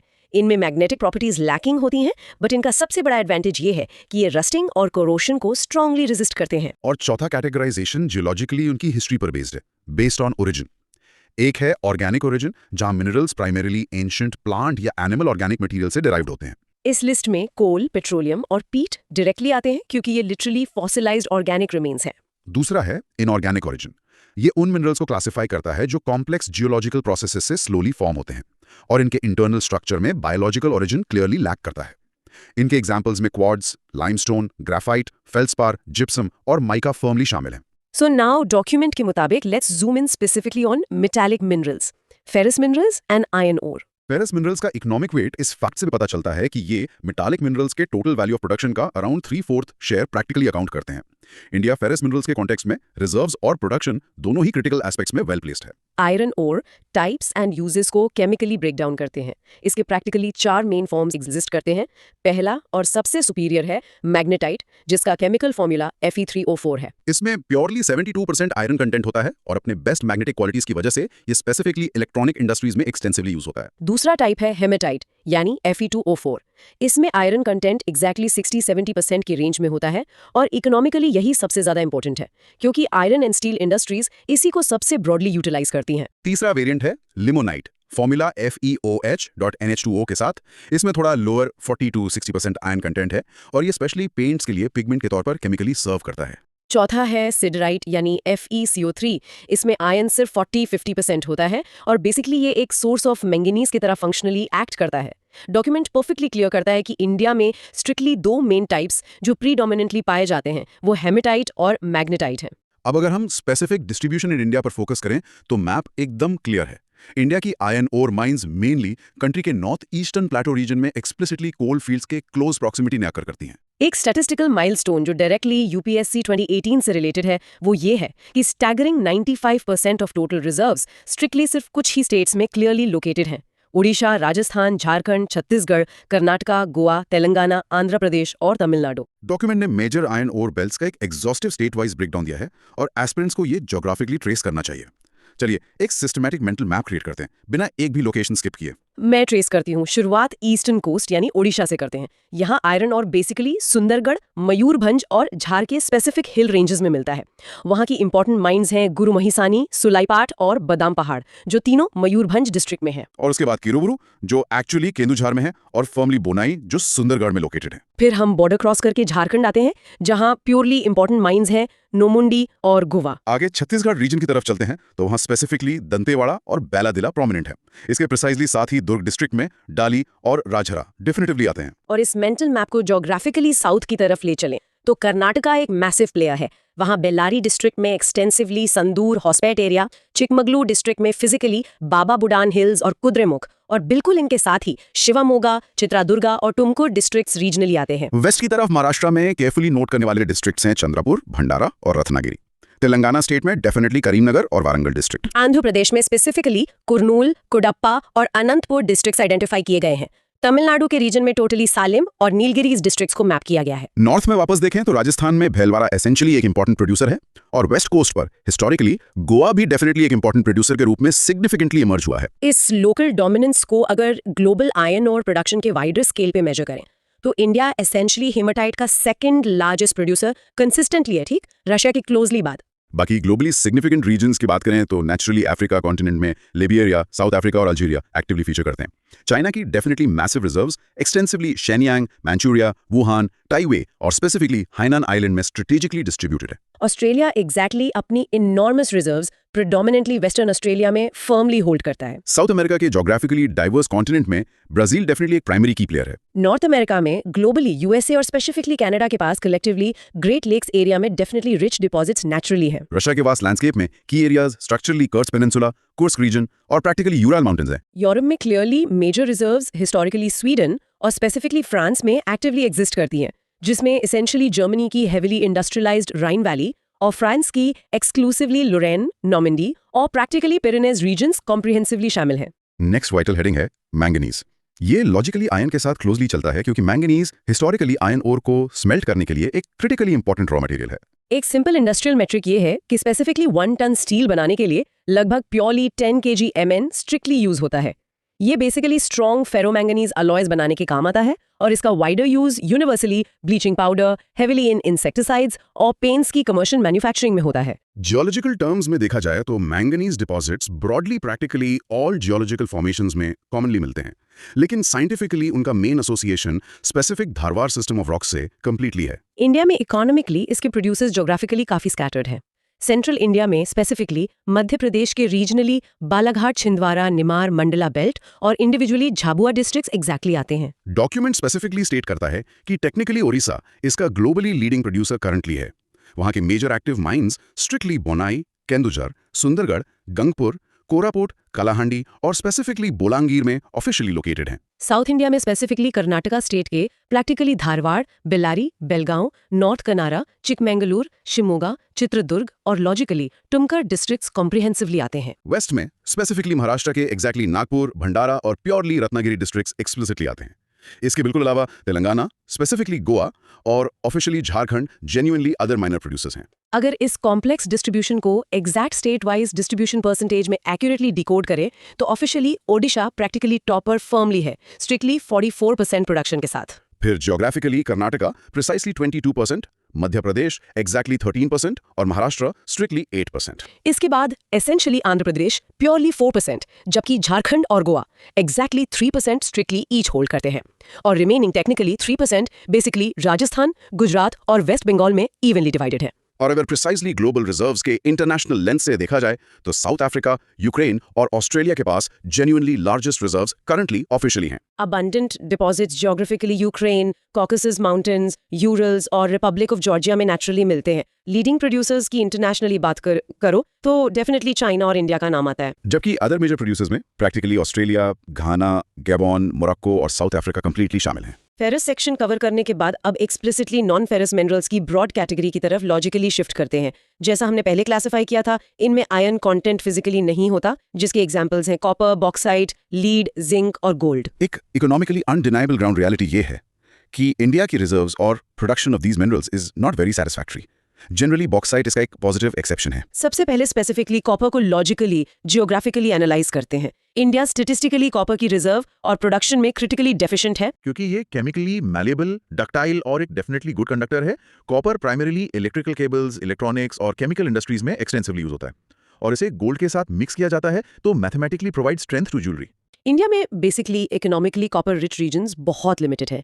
ईस्ट में झारखंड के राका माइंस और मौसाबानी माइंस, साउथ में आंध्र प्रदेश के कुरनूल, गुंटूर और नेल्लौर, नॉर्थ में हिमाचल प्रदेश की कांगड़ा वैली और कुल्लू वैली, और ईस्ट में वेस्ट बंगाल के जलपाईगुड़ी और दार्जिलिंग। अगर ग्लोबल कॉपर रिजर्व्स के मैप को विजुलाइज करें तो चिली और पेरू कलेक्टिवली दुनिया के 1/3 of the world's copper reserve से ज्यादा पोजेस करते हैं। नॉर्थ अमेरिका के copper mining areas, specifically Mexico, USA और कनाडा में वेस्टर्न कोर्डियरास के अलोंग स्पैन करते हैं। यूरोप के पास रशिया और पोलैंड में रिसोर्सेज हैं, और significant reserves Armenia, Georgia, Uzbekistan और कजाकिस्तान में मिलते हैं। लास्ट मेजर फंडामेंटली आइटम पर आते हैं बॉक्साइट। साइंस ये है कि बॉक्साइट से ही हिस्टोरिकली पहले एल्यूमिनियम और बाद में एल्यूमिनियम ऑब्टेन किया जाता है। एल्यूमिनियम की फिजिकल प्रॉपर्टीज अमेजिंग है। इसमें आयरन जैसी स्ट्रेंथ होती है, एक्सट्रीम लाइटनेस, गुड कंडक्टिविटी और ग्रेट मेलेबिलिटी होती है। बॉक्साइट डिपॉजिट्स एक वाइड वैरायटी ऑफ रॉक्स के डीकंपोजिशन से फॉर्म होते हैं जो एल्यूमिनियम सिलिकेट्स में रिच होते हैं। इंडिया में बॉक्साइट डिस्ट्रीब्यूशन की बात करें तो ये मेनली टर्शियरी डिपॉजिट्स में मिलती है जो लैटेराइट रॉक से एसोसिएटेड होते हैं। इकोनॉमिकली उड़ीसा इसका ग्लोबली लार्जेस्ट प्रोड्यूसर है, जहां कालाहांडी और संभालपुर मेजर सेंटर्स हैं। झारखंड में लोहरदागा स्पैटलैंड्स में नोटवर्दी प्रोडक्शन होता है। गुजरात में खेड़, अमरेली, भावनगर और जामनगर इंपॉर्टेंट है। सेंट्रल इंडिया में छत्तीसगढ़ का अमरकंटक प्लाटो सिग्निफिकेंट है। मध्य प्रदेश में अमरकंटक और बालाघाट डिपॉजिट्स हैं। वेस्ट कोस्ट में महाराष्ट्र में कोलाबा, थाने, रत्नागिरी, सतारा, पुणे और कोल्हापुर आते हैं। माइनर प्रोड्यूसर्स भी हैं जैसे तमिलनाडु, कर्नाटका और गोवा। और ग्लोबल बॉक्साइट रिजर्व्स के पैटर्न्स अगर देखें तो ऑस्ट्रेलिया, गिनी, जमैका और ब्राजील मेजर रिजर्व्स होल्ड करते हैं। यूएसए के डिपॉजिट्स आर्कनसा, अलाबामा और जॉर्जिया में है, जबकि रशियन डिपॉजिट्स यूरल्स में सिचुएटेड हैं। Introduction to non metallic minerals. Mica इसमें सबसे इंपॉर्टेंट नॉन मेटालिक मिनरल है प्रोड्यूस्ड इन इंडिया। ट्रू। बाकी एक्सट्रैक्ट होने वाले मिनरल्स में मेजरली लाइमस्टोन, डोलोमाइट और फॉस्फेट शामिल है। तो शुरुआत करते हैं माइका से। अगर इसके नेचर की बात करें, देखिए ये एक नेचुरल नॉन मेटालिक मिनरल है और केमिकली ये सिलिकेट बेस्ड है। राइट। और इसकी सबसे फैसिनेटिंग प्रॉपर्टी इसकी इंसुलेशन है। इसकी एक्सीलेंट डाइइलेक्ट्रिक स्ट्रेंथ होती है, और उसके साथ लो पावर लॉस फैक्टर और इंसुलेटिंग प्रॉपर्टीज भी, plus resistance to high voltage. यही वजह है कि ये इलेक्ट्रिक और इलेक्ट्रॉनिक इंडस्ट्रीज में इंडिस्पेंसिबल है एज एन एक्सीलेंट इंसुलेटर। अब इसके मेजर प्रोड्यूसर्स इन इंडिया की लिस्ट देखते हैं। ये थोड़ी लंबी है बट क्रूशल है। स्टार्ट करते हैं झारखंड और उड़ीसा से। ओडिशा का Koderma is the world's largest producer, right? Exactly. उसके बाद बिहार आता है जहां मुंगेर इंपॉर्टेंट है। फिर आंध्र प्रदेश जहां best quality mica Nellore district में मिलता है। और उसके साथ तेलंगाना भी। हाँ। फिर आते हैं राजस्थान पर जहां जयपुर टू भीलवाड़ा अराउंड उदयपुर का रीजन प्रोमिनेंट है। ओके। और साउथ में कर्नाटका के मैसूर और हसन डिस्ट्रिक्ट्स, तमिलनाडु में कोयम्बटूर, तिरुचिरापल्ली, मदुरई और कन्याकुमारी, केरला में एलेपी, राइट। और फाइनली वेस्ट बंगाल के पुरलिया और बांकुरा, और मध्य प्रदेश का बालाघाट। ये माइका। अब आते हैं लाइमस्टोन पर। इसकी कॉम्पोजिशन में primarily it comprises calcium carbonate, या फिर ये एक मिक्स होता है विद मैग्नीशियम कार्बोनेट। और इसका ओरिजिन भी इंटरेस्टिंग है। ये सेडिमेंट्री रॉक्स में मिलता है in geological sequences from pre Cambrian to recent. लेकिन एक मेजर एक्सेप्शन है यहाँ, एक्सक्लूडिंग गोंडवाना। सही पॉइंट पकड़ा। अब इसके यूजेस एंड प्रोडक्शन सेंटर्स देखते हैं।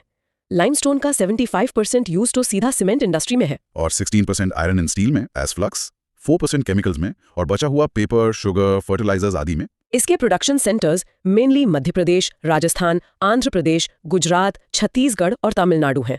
But the top producer unambiguously Madhya Pradesh है। हाँ, Madhya Pradesh leads with 16% of India's limestone. ये डिपॉजिट्स मेजरली जबलपुर, सतना और बैतूल आदि में मिलते हैं। Next mineral is gypsum. इसकी प्रॉपर्टीज एंड ऑकरेंस की बात करें तो ये हाइड्रेटेड सल्फेट ऑफ कैल्शियम है। अपीयरेंस में वाइट, ओपेक या ट्रांसपेरेंट। ये सेडिमेंट्री फॉर्मेशंस में मिलता है, स्पेसिफिकली जैसे लाइमस्टोन, सैंडस्टोन्स और शेल्स। यूजेस में it is used in ammonium sulphate fertiliser और सीमेंट इंडस्ट्री में भी। Right, 4 to 5% of cement basically यही होता है। Plaster of Paris, ceramics, tiles, plastics में भी यूज है, और applied as surface plaster in agriculture. और टॉप प्रोड्यूसर की लिस्ट में राजस्थान का एब्सोल्यूट डोमिनेंस है। बिल्कुल, Rajasthan leads India's production at 99%। यहाँ डिपॉजिट्स जोधपुर, नागौर, बीकानेर, जैसलमेर और बाड़मेर में है। Moving on to chromite, details check करें तो ये oxide of iron and chromium है, और प्राइमरी ओर फॉर क्रोमियम यही है। इसके uses chrome plating, alloying, metallurgy और केमिकल इंडस्ट्रीज में है। Reserves and producer data is shocking. India के एस्टिमेटेड रिजर्व्स 203 MT हैं, और उसमें से 93% अकेले ओडिशा में है, specifically Sukinda valley in Cuttack और जाजापुर। ओडिशा इसका सोल प्रोड्यूसर है at 99% with major deposits in Keonjhar, Cuttack और धिनकानाल। सही। नेक्स्ट हेडिंग है लेड एंड जिंक। इनकी कैरेक्टरिस्टिक्स देखें तो लेड एक कोरोजन रेजिस्टेंट हैवी मेटल है और जिंक एक सिल्वरी ब्लू ग्रे मेटल है। अकरेंस के टर्म्स में both are found in galena, pyrites और सल्फाइड ओर्स। अगर हम प्रोड्यूसर्स की बात करें तो globally USA, Russia, Australia, Canada, Peru, Spain और मेक्सिको लीड करते हैं। और इन इंडिया राजस्थान के पास लार्जेस्ट लेड जिंक और रिसोर्सेज हैं at 61%। Followed by Andhra Pradesh, Madhya Pradesh, Bihar और महाराष्ट्र। चलिए अब गोल्ड पर आते हैं। यूजेस लिस्ट में ऑर्नामेंटेशन, डेंटिस्ट्री, इलेक्ट्रॉनिक्स और केमिकल्स हैं। Important reserves globally south Africa, Canada, USA, Zimbabwe और घाना में है। और हमारे लोकल कॉन्टेक्स्ट में के गोल्डफील्ड्स हैं, कोलार गोल्डफील्ड, हुट्टी गोल्डफील्ड और रामगिरी गोल्डफील्ड। यहाँ एक एक्सप्लिसिट बॉक्स आइटम का रेफरेंस है, स्प्रेड ऑफ गोल्ड डिपॉजिट्स। ये स्प्रेड है आंध्र प्रदेश, बिहार जिसमें जमुई डिस्ट्रिक्ट, राइट। छत्तीसगढ़, झारखंड, कर्नाटका, केरला, मध्य प्रदेश, तमिलनाडु और Rajasthan. Okay, next is diamond. Formation and uses. It is the hardest naturally occurring substance. Formed in the mantle or brought to Earth's crust through volcanism. Uses तो majorly ornaments, polishing, gem cutting और industrial cutting edges हैं। Important regions in India देखें तो पन्ना belt in Madhya Pradesh और वज्र Karur kimbolite pipe in Andhra Pradesh का अनंतपुर और Krishna river basin gravels. Globally, Russia has the world's largest diamond resources. और Botswana leading diamond producing country है। बिल्कुल। अब यहाँ अलर्ट रहिए, सोर्स में एक बॉक्स आइटम है जिसका डायरेक्ट टैग है UPSC 2023, heading heavy mineral Sands. Yes, ये प्रीवियस ईयर रेफरेंस बहुत इंपॉर्टेंट है। 7 minerals make up heavy mineral Sands. और वो है garnet, monazite, rutile, Zircon, sillimanite, ilmenite और ल्यूकोक्सीन, जिसे ब्राउन इल्मेनाइट भी कहते हैं। और इसमें दो main minerals that make up titanium are rutile, जिसका फॉर्मूला है TiO2, और इल्मेनाइट जिसका फॉर्मूला है FeO.TiO2। ये सिग्निफिकेंट कंपोनेंट्स हैं बीच सैंड डिपॉजिट्स के, जो coast of Odisha in the east से लेकर coast of Gujarat in the west तक मिलते हैं। एग्जैक्टली। और अब हम एंटर कर रहे हैं इस डीप डाइव के सबसे इंटेंस सेगमेंट में, the mega table distribution of important mineral resources. ये मैपिंग प्रीलिम्स के लिए कितनी क्रूशियल है ये बताने की जरूरत नहीं है, हम इसका एक भी रो स्किप नहीं करेंगे। सीक्वेंस स्ट्रिक्टली मेंटेन रहेगा, हर मिनरल का ore name, major occurrence, major producers, major exporters, India imports from top 2 nations और top occurrence and producer states in India देखेंगे। शुरू करते हैं। पहला है iron, ore name haematite, magnetite, ilmenite. Occurs in Australia, Brazil, China. Producers हैं China, Australia, Brazil. Exporters Australia, Brazil, South Africa. India imports from Australia, Brazil. Top Indian states Odisha, Chhattisgarh, Jharkhand. Number 2 is copper, ore name चाल्कोपाइराइट, बोर्नाइट। Occurs in Chile, Peru, China. Producers Chile, Peru, China. Exporters Chile, Peru, Zambia. Imports Chile, Zambia. Indian states Rajasthan, Jharkhand, Madhya Pradesh. Third is bauxite, ore name gibbsite, boehmite. Exporters Australia, Guinea, Brazil. Imports Guinea, Australia. Indian states Odisha, Gujarat, Maharashtra. Fourth है gold, ore name native gold. Occurs in South Africa, USA, China. Producers China, Australia, Russia. Exporters Australia, South Africa, Canada. Imports South Africa, Australia. Indian states Karnataka, Rajasthan, Jharkhand. Fifth is aluminium, ore is bauxite. Occurs in China, Australia, Brazil. Producers China, Russia, Canada. Exporters Australia, Brazil, Guinea. Imports Australia, China.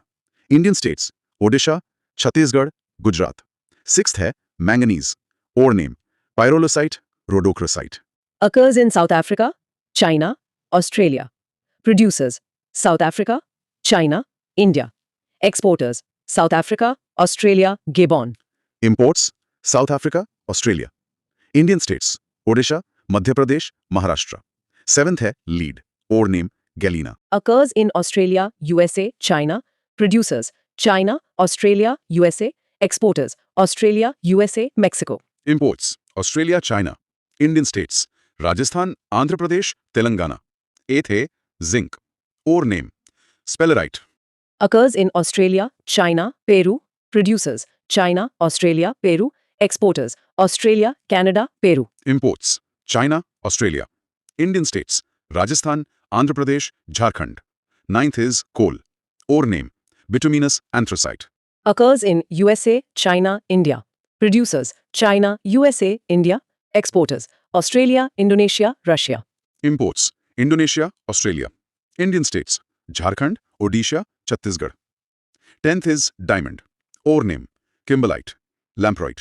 Occurs in Russia, Botswana, Canada. Producers Russia, Botswana, Congo. Exporters Botswana, Russia, Canada.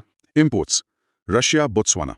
Indian states Madhya Pradesh, Chhattisgarh, Andhra Pradesh. 11th mineral limestone. Ore name calcium carbonate. Occurs in India, USA, China. Producers China, India, USA. Exporters India, China, USA. Imports United Arab Emirates, China. Indian states Rajasthan, Madhya Pradesh, Gujarat. 12th is gypsum. Ore name anhydrite, gypsum. Occurs in USA, China, Iran. Producers China, Iran, USA.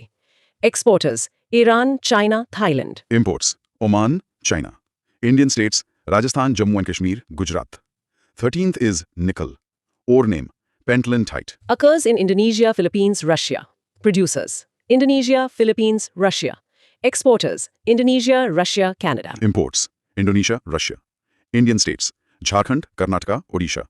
14th is tin. Ore name cassiterite. Occurs in China, Indonesia, Peru. Producers China, Indonesia, Peru. Exporters China, Indonesia, Bolivia. Imports Indonesia, China. Indian states Jharkhand, Odisha. 15th है tungsten. Ore name wolframite, scheelite. Occurs in China, Russia, Bolivia. Producers China, Russia, Bolivia. Exporters China, Russia, Austria. Imports China, Bolivia. Indian states Arunachal Pradesh, Kerala. 16th is graphite. Ore name natural graphite. Occurs in China, India, Brazil. Producers China, India, Brazil. Exporters China, India, Brazil. Imports China, Brazil. Indian states Kerala, Jharkhand, Odisha. 17th is molybdenite. Ore name molybdenite. Occurs in China, USA, Chile. Producers China, USA, Chile. Exporters China, USA, Chile. Imports China, USA. Indian states Rajasthan, Jharkhand. 18th is uranium. Ore name pitch blend. occurs in Kazakhstan, Canada, Australia. Producers Kazakhstan, Canada, Australia. Exporters Kazakhstan, Canada, Australia. Imports Kazakhstan, Canada. Indian states Jharkhand, Rajasthan, Andhra Pradesh. और अब हमारे table का final element 19th is rare earth elements. Ore name monazite, basanite. Occurs in China, USA, India. Producers China, USA, India. Exporters China, USA, Russia. Imports China, USA and Indian states Tamil Nadu, Odisha, Andhra Pradesh. Brilliant. ये list एक solid foundation है और इसके तुरंत बाद source में एक highly anticipated बीओएक्स्ट्रा item है यूपीएससी 2025 के टैग के साथ। सही कहा। Rare earth metals ये essentially set of 17 metallic elements है। इसमें इंक्लूड होते हैं 15 lanthanides on the periodic table. In addition to scandium और yttrium. Right, क्योंकि वो similar physical and chemical properties show करते हैं to the lanthanides. एग्जाम्पल्स जो मेंशन किए गए हैं वो हैं lanthanum La, lutetium Lu और neodymium Nd. और इनके यूजेस डायरेक्ट प्रीलिम स्टेटमेंट बन सकते हैं, जैसे manufacture of flat television screens और कंप्यूटर मॉनिटर्स। ये यूपीएससी 2025 टैग है। और एक और पॉइंट है with the UPSC 2025 tag some rare earth elements have phosphorescent properties. Perfect. इसके साथ हम मूव करते हैं फाइनल पिलर पर, non conventional renewable sources of energy. Intro to renewables. देखिए नॉन कन्वेंशनल सोर्सेज में इंक्लूड होते हैं solar, wind, tidal, geothermal, biogas और एटॉमिक एनर्जी। ये energy sources are more equitably distributed और eco friendly cheaper energy provide करते हैं in the long run. Current status and landscape का प्रिसाइज डेटा पॉइंट चेक करते हैं। इंडिया ने achieve किया है 203.18 गीगावाट एज ऑफ अक्टूबर 2024, जिसमें इंक्लूडिंग लार्ज हाइड्रो है और सोर्स है सेंट्रल इलेक्ट्रिसिटी अथॉरिटी। फिर India's renewable energy landscape as of December 2023 का एग्जैक्ट ब्रेकडाउन दिया है। टोटल कैपेसिटी है 203.18 gigawatt, again including large hydro. मैं ब्रेकडाउन पढ़ देती हूँ। Solar 92.12 gigawatt, wind 47.72 gigawatt, biomass कोजेन 10.248 gigawatt, small hydro power है 4.944 गीगावाट वेस्ट टू एनर्जी है 554 मेगावाट और लार्ज हाइड्रो है 46.93 गीगावाट। जिसका कंक्लूजन ये है कि रिन्यूएबल्स शेयर है exactly 42% of total installed capacity. Impressive number. अब सोलर एनर्जी की डिटेल्स देखते हैं। वेस्टर्न पार्ट ऑफ इंडिया में ग्रेटर पोटेंशियल है for solar energy development in Gujarat और Rajasthan. Advantages include abundant sunlight, low maintenance, clean power और grid tie up benefits. पर साथ ही चैलेंजेस में शामिल हैं ग्रिड इंटीग्रेशन और energy storage improvements needed. Wind energy पर आते हैं। इसका डिस्ट्रीब्यूशन काफी डिफाइंड है। तमिलनाडु, आंध्र प्रदेश, कर्नाटका, गुजरात, जहां Nagercoil is famous for wind power plants. फिर केरला, महाराष्ट्र और लक्षद्वीप में इंपॉर्टेंट विंड फार्म्स हैं। नागरकोइल और Jaisalmer are well known for effective use of wind energy in the country. Global position की बात करें तो India is 5th globally in wind power capacity. और एक और keyword, Gujarat has highest wind power potential in GW at 120 meters above ground level. Tidal and wave energy. The gulf of Khambhat, the gulf of Kutch in Gujarat on the western coast. और Gangetic delta in Sundarban regions of waste Bengal. ये ideal conditions provide करते हैं for utilising tidal energy. Next is geothermal energy. Technically, it is heat and electricity produced by using the heat from the interior of the earth. India में several hundred hot springs हैं और 2 experimental projects commission हुए हैं। एक है at Manikaran in Himachal Pradesh और दूसरा in the Puga Valley, Ladakh. Finally bio energy, ये रेफर करता है to energy derived from biological products. जिसमें इंक्लूड होते हैं agricultural residues, municipal, industrial and other waste. It can be converted into electrical energy, heat energy या gas for cooking. Conventional sources of energy, जिसके under सबसे पहला topic कोल है। Source material बताता है कि कोल रॉक सीक्वेंसेस में पाया जाता है जो मेनली 2 जियोलॉजिकल एजेस के हैं। गोंडवाना और टर्शरी डिपॉजिट्स। एग्जैक्टली। और यहाँ एक मेजर स्टैटिस्टिकल पॉइंट है। इंडिया के लगभग 80% कोल डिपॉजिट्स बिटुमिनस टाइप के हैं और इनका ग्रेड नॉन कोकिंग ग्रेड है। इसका सिंपल मतलब ये है कि ये कोल हीटिंग एंड पावर जनरेशन के लिए तो ठीक है, लेकिन स्टील मैन्युफैक्चरिंग जैसी मेटलर्जिकल इंडस्ट्रीज के लिए आइडियल नहीं है। जो हमें डायरेक्टली नेक्स्ट हेडिंग पर ले आता है, कोल टाइप्स एंड क्लासिफिकेशन। सोर्स इसको 3 मेजर कैटेगरीज में डिवाइड करता है। फर्स्ट है गोंडवाना कोल, जो मेटलर्जिकल ग्रेड का होता है। ये ओवर 200 मिलियन ईयर्स ओल्ड है और प्राइमरीली दामोदर वैली, जिसे झारखंड बंगाल रीजन भी कहते हैं, वहां पाया जाता है। सेकेंड टाइप है टर्शरी कोल। ये कंपैरेटिवली यंगर है, अराउंड 55 मिलियन ईयर्स ओल्ड और predominantly north eastern states as well as Himalayan foothills में मिलता है। और थर्ड क्लासिफिकेशन लिग्नाइट है। ये एक लो ग्रेड ब्राउन कोल है जिसमें हाई मॉइस्चर कंटेंट होता है और इलेक्ट्रिसिटी जनरेशन के लिए इस्तेमाल होता है, राइट? हाँ, और ये नेवेली तमिलनाडु में काफी प्रोमिनेंट है। मूविंग ऑन, अब आते हैं कैरेक्टरिस्टिक्स ऑफ इंडियन कोल पर। ये एक बहुत ही वाइटल सेक्शन है। पहला कैरेक्टरिस्टिक है high ash content. Indian coal में टिपिकली 20 to 40% ऐश होता है। What's fascinating here is the geological reason behind this. Formation के टाइम ही इसमें सिलिका और एल्यूमिनिया जैसी इम्प्योरिटीज मिक्स हो गई थी। इसका इम्पैक्ट क्या पड़ता है? इम्पैक्ट ये है कि high ash content calorific value को रिड्यूस कर देता है, जिससे एनर्जी प्रोडक्शन लेस एफिशिएंट बनता है। प्लस बॉयलर्स और फिनेसेस के लिए हायर मेंटेनेंस कॉस्ट्स का कारण बनता है। दूसरा कैरेक्टरिस्टिक है लो सल्फर कंटेंट। इंडियन कोल में सल्फर कंटेंट जनरली बिलो 1% होता है।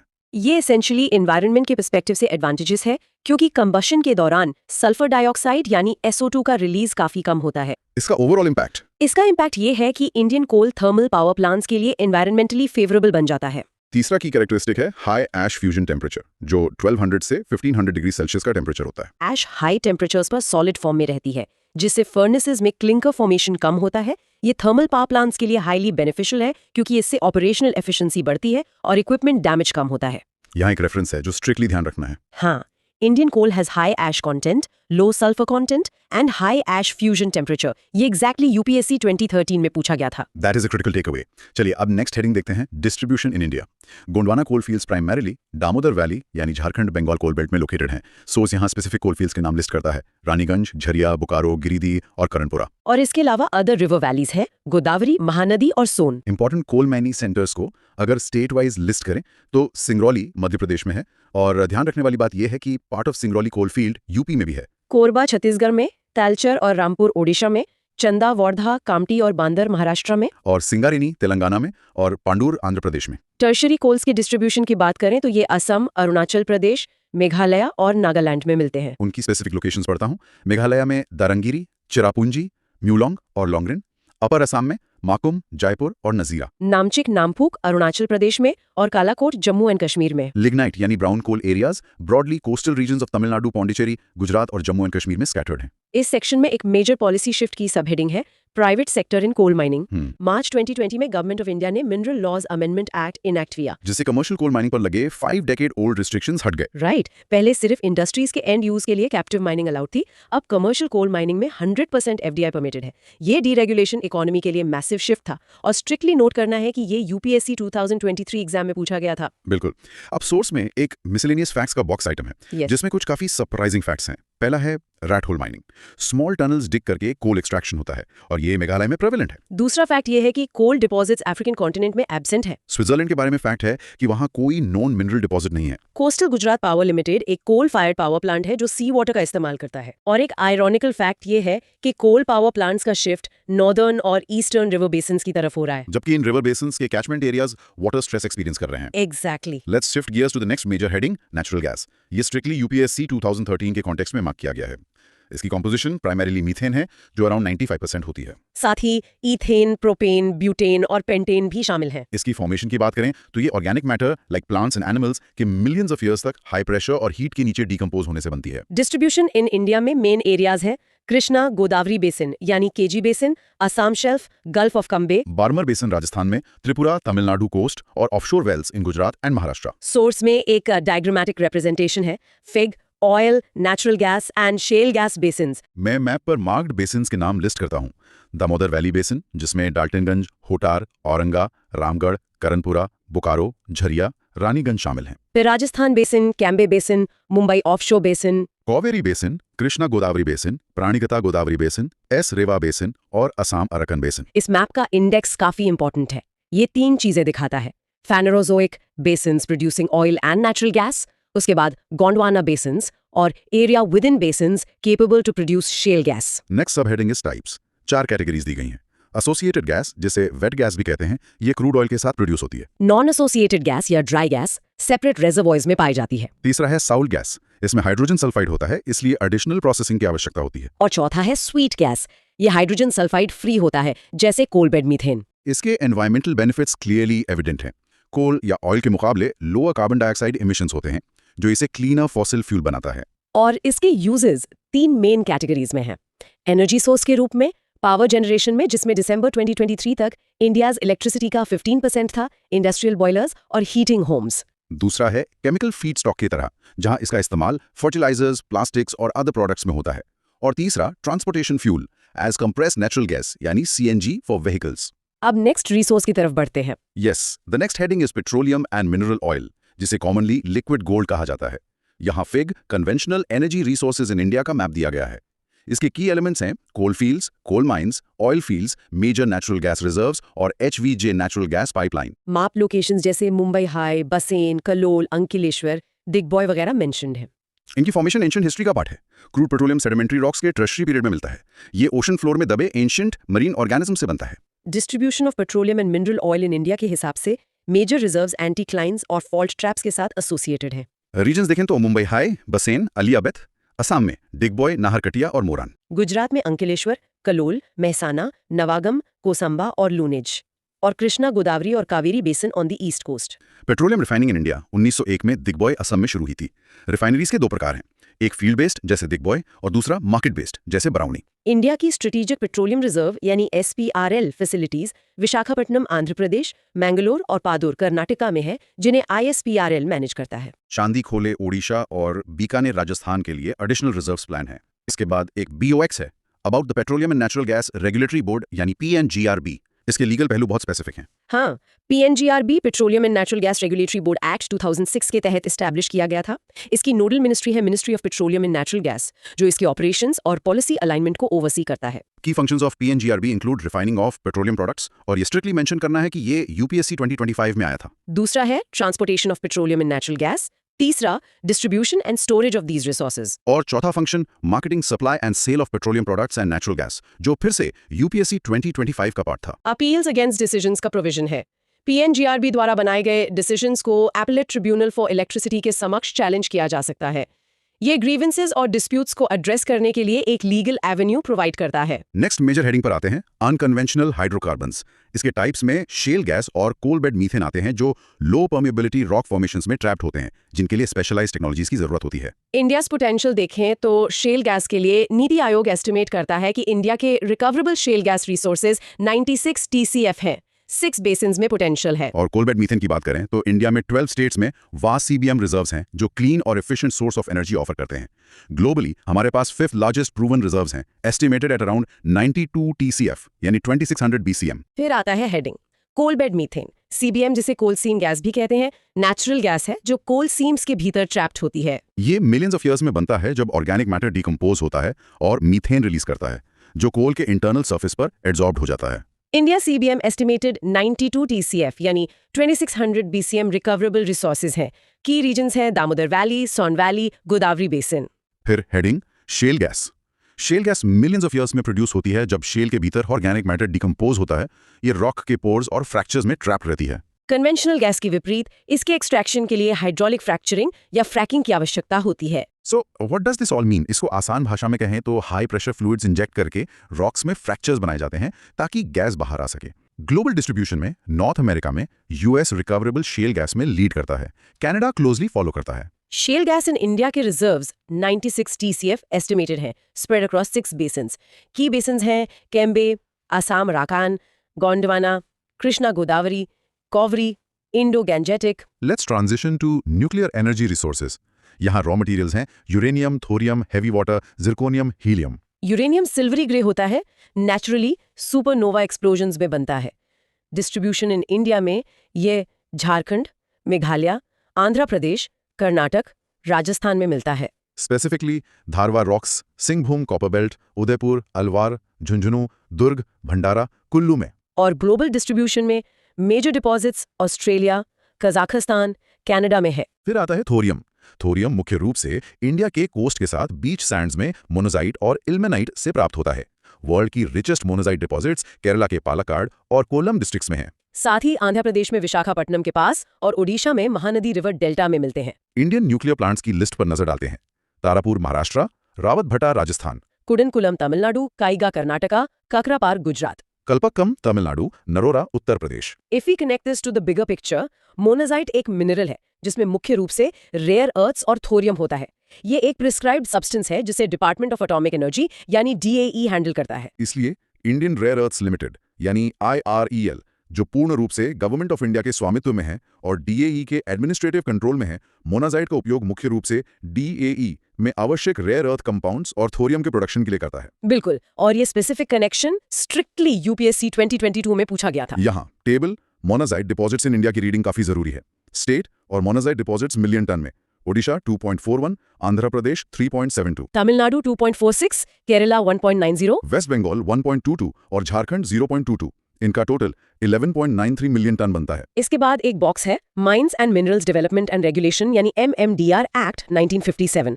इसके अकॉर्डिंग स्टेट गवर्नमेंट्स के पास माइनर मिनरल्स के माइनिंग लीसेस ग्रांट करने के रूल्स फ्रेम करने की पावर है। और स्टेट गवर्नमेंट के पास माइनर मिनरल्स की इलीगल माइनिंग प्रिवेंट करने के लिए रूल्स फ्रेम करने की पावर भी है। ये स्टेटमेंट डायरेक्टली UPSC 2019 में पूछा गया था। अब हम पहुंच चुके हैं डॉक्यूमेंट के मोस्ट एक्सटेंसिव पार्ट पर, summary of energy resources in India. Yes, हमें हर एनर्जी रिसोर्स और उसके लोकेशंस, स्टेट्स और रीजन्स के साथ पूरी टेबल पढ़नी है।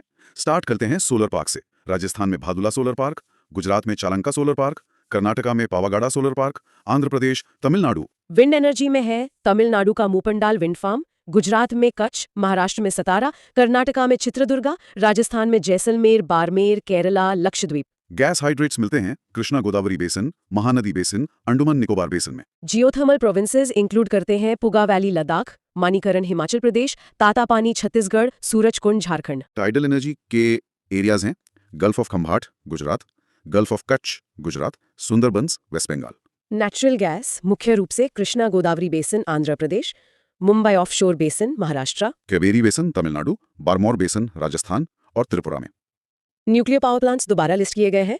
तारापुर महाराष्ट्र, काकरापार गुजरात, रावतभाटा राजस्थान, कल्पक्कम तमिलनाडु, कुडनकुलम तमिलनाडु, काइगा कर्नाटका, नरोरा उत्तर प्रदेश। पेट्रोलिंग रिजर्व्स की समरी में है Mumbai high Maharashtra, Cambay basin Gujarat, Krishna Godavari basin Andhra Pradesh, Kaveri basin Tamil Nadu, Assam में Digboi, Naharkatiya, Moran. Coal bed methane यानी CBM मार्क किए गए हैं झारिया झारखंड, रानीगंज वेस्ट बंगाल, सोहागपुर मध्य प्रदेश, गोदावरी बेसिन में। शेल गैस का स्प्रेड है Cambay basin Gujarat, Krishna Godavari basin Andhra Pradesh, Kaveri basin Tamil Nadu, Assam Arakan basin, Gondwana basin, Jharkhand, west Bengal. Bio energy available nationwide with specific emphasis on agricultural and municipal waste processing facilities. Lignite deposits है Neyveli Tamil Nadu, Kutch Gujarat, Barmer Rajasthan, Pondicherry Jammu and Kashmir. Coal reserves के main regions हैं Damodar valley Jharkhand, west Bengal जहां झरिया, रानीगंज, बोकारो आते हैं, Mahanadi basin Odisha जिसमें तालचर है, Singrauli basin Madhya Pradesh Uttar Pradesh और Wardha valley Maharashtra. Uranium reserves है सिंहभूम झारखंड, तुम्मलपल्ले आंध्र प्रदेश, डूमियासियात मेघालय, अलवर राजस्थान, कुल्लू हिमाचल प्रदेश में। और आखिर में थोरियम मोनाजाइट रिच सैंड्स इन केरला के कोलम पालक्कड़ में, तमिलनाडु के चेन्नई कोस्ट, आंध्र प्रदेश के विशाखापट्टनम कोस्ट, ओडिशा के महानदी डेल्टा में। सबसे पहले सोर्स में वाटर रिसोर्सेज का जिक्र है और इसका डेटा एक्चुअली काफी स्ट्राइकिंग है। इंडिया के पास वर्ल्ड सरफेस एरिया का सिर्फ 2.45% हिस्सा है, पर जब हम वर्ल्ड वाटर रिसोर्सेज की बात करते हैं तो हमारे पास सिर्फ 4% अवेलेबल है। सोचिए एक इतनी मैसिव पॉपुलेशन के लिए सिर्फ 4% ग्लोबल वाटर रिसोर्सेज। ऊपर से इस 4% में भी एक कैच है। हाँ, इंडिया में रेनफॉल हाईली इरेगुलर है। हमारा लगभग 80% एनुअल रेनफॉल सिर्फ जून से सितंबर के बीच आता है, प्रेडोमिनेंटली साउथ वेस्ट मानसून के through. That makes water management incredibly tough. Source material में वाटर यूसेज का एक एग्जैक्ट ब्रेकडाउन दिया है।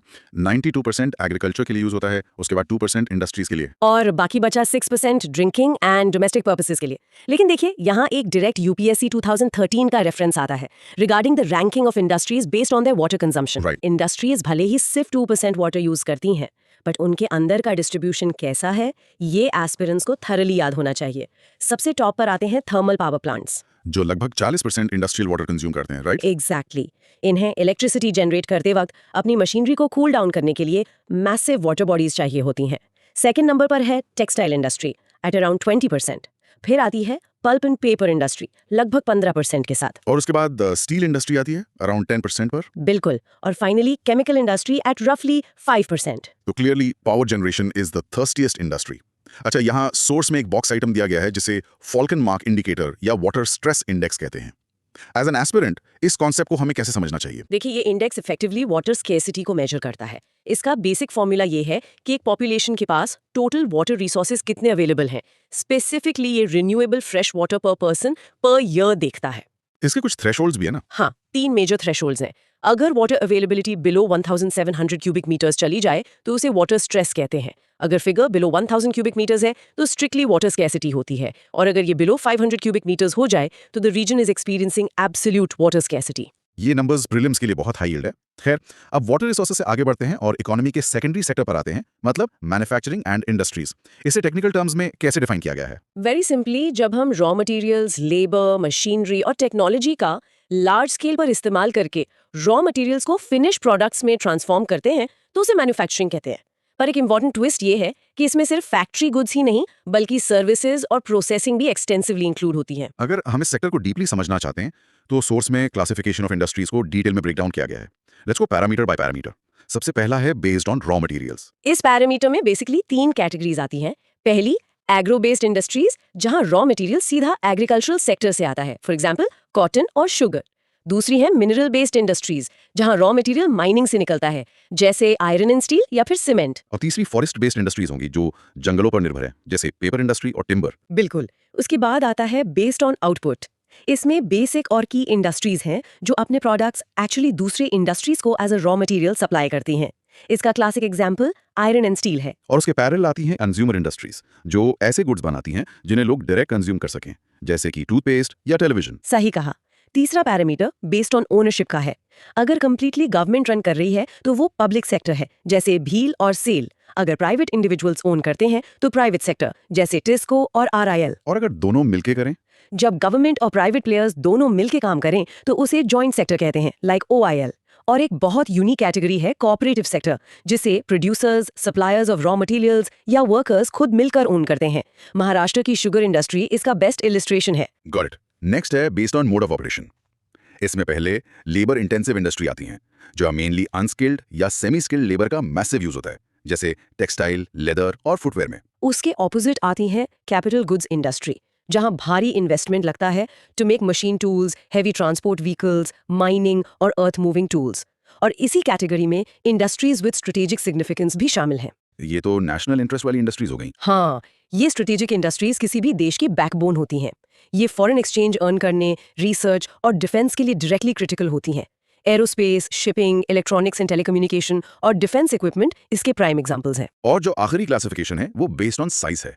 इसमें स्मॉल स्केल इंडस्ट्रीज हैं, जहां लेसर कैपिटल, छोटी टेक्नोलॉजी और स्मॉल वॉल्यूम ऑफ प्रोडक्ट्स होते हैं, जैसे हैंडीक्राफ्ट्स और कॉटेज इंडस्ट्रीज। वहीं दूसरी तरफ लार्ज स्केल इंडस्ट्रीज हैं विद हायर इन्वेस्टमेंट और सुपीरियर टेक्नोलॉजी, जैसे ऑटोमोबाइल्स और हेवी मशीनरी। साइज की बात करते हुए फ्यूचर ऑफिसर्स को एक स्पेसिफिक बॉक्स आइटम पर हाइपर फोकस करना होगा, जो है रिवाइज्ड एमएसएमई क्लासिफिकेशन।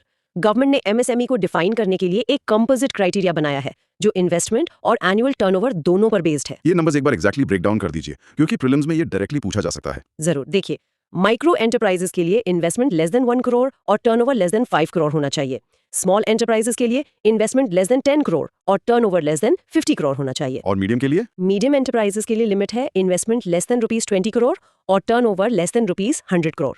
इन लिमिट्स को कंपोजिट क्राइटेरिया कहते हैं क्योंकि दोनों कंडीशंस मीट होना जरूरी है। अच्छा, अब थोड़ा शिफ्ट करते हैं। एक फैक्ट्री कहाँ सेटअप होगी ये टोटली रैंडमली डिसाइड नहीं होता। लोकेशन ऑफ इंडस्ट्रीज एक पूरा मैट्रिक्स है of factors like raw materials, power, market, capital, transport और लेबर। हाँ, और इन फैक्टर्स में वेट लूजिंग रॉ मटेरियल्स एक ऐसी कैटेगरी है जो ज्योग्राफी को स्ट्रांगली डिक्टेट करती है।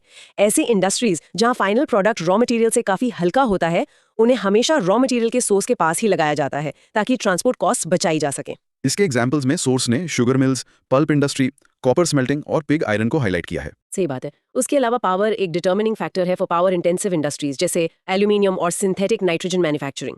ये प्लांट्स नेचुरली पावर सोर्सेज के एकदम पास होने चाहिए। फिर आती हैं मार्केट ओरिएंटेड इंडस्ट्रीज जैसे हैवी मशीन, मशीन टूल्स और हैवी केमिकल्स। ये मोस्टली कंज्यूमर्स के नजदीक लोकेट होती हैं। और मार्केट प्रॉक्सिमिटी में एक फैसिनेटिंग एक्सेप्शन है कॉटन टेक्सटाइल का। कॉटन एक non wait losing raw material है, मतलब प्रोडक्शन के दौरान इसका वेट कम नहीं होता। इसलिए मिल्स को सिर्फ खेत के पास होने की जरूरत नहीं है, वो मार्केट के बेसिस पर भी एस्टैब्लिश हो सकती है ना। बिल्कुल, जैसे मुंबई, अहमदाबाद और सूरत। एक और क्लियर एग्जांपल पेट्रोलियम रिफाइनरीज का है, जैसे कोयाली, मथुरा और Barauni. Ports in oil refineries के लिए क्रिटिकल रोल प्ले करते हैं क्योंकि रॉ मटेरियल मेनली इंपोर्ट किया जाता है। सोर्स में एक टर्म काफी बार आया है, फुटलूज इंडस्ट्रीज। ये क्या होती हैं? इसे इजीली समझने के लिए वर्क फ्रॉम होम सेटअप के बारे में सोचिए। जैसे एक रिमोट वर्कर को सिर्फ इंटरनेट चाहिए और वो कहीं से भी काम कर सकता है, वैसे ही फुटलूज इंडस्ट्रीज लोकेशन कंस्ट्रेंट से बाउंड नहीं होती। इन्हें स्पेसिफिकली रॉ मटेरियल्स या मार्केट के नजदीक होने की कंपल्शन नहीं है। तो इसमें आईटी वगैरह आती है? हाँ, इसमें टिपिकली लाइट मैन्युफैक्चरिंग या सर्विस बेस्ड एक्टिविटीज आती हैं, like IT, software development, call centres और टूरिज्म। उनके प्रोडक्शन और ट्रांसपोर्टेशन के दौरान प्रैक्टिकली कोई लार्ज वेट चेंज नहीं होता। और इसके एग्जैक्ट ऑपोजिट हैं वेट लूजिंग इंडस्ट्रीज, जिनकी हमने पहले बात की थी। एग्जैक्टली, यहाँ हम बल्कि रॉ मटेरियल्स प्रोसेस होकर हल्के हो जाते हैं, तो उन्हें सोर्स पर ही प्रोसेस करना लॉजिकल है। एग्जाम्पल्स देखें तो iron and steel industry near iron ore mines in Odisha और Jharkhand, sugar industry near sugar cane fields in Uttar Pradesh और महाराष्ट्र, और aluminium industry naturally bauxite mines के पास इन छत्तीसगढ़ और उड़ीसा। साथ ही paper industry near forests in Assam और मध्य प्रदेश।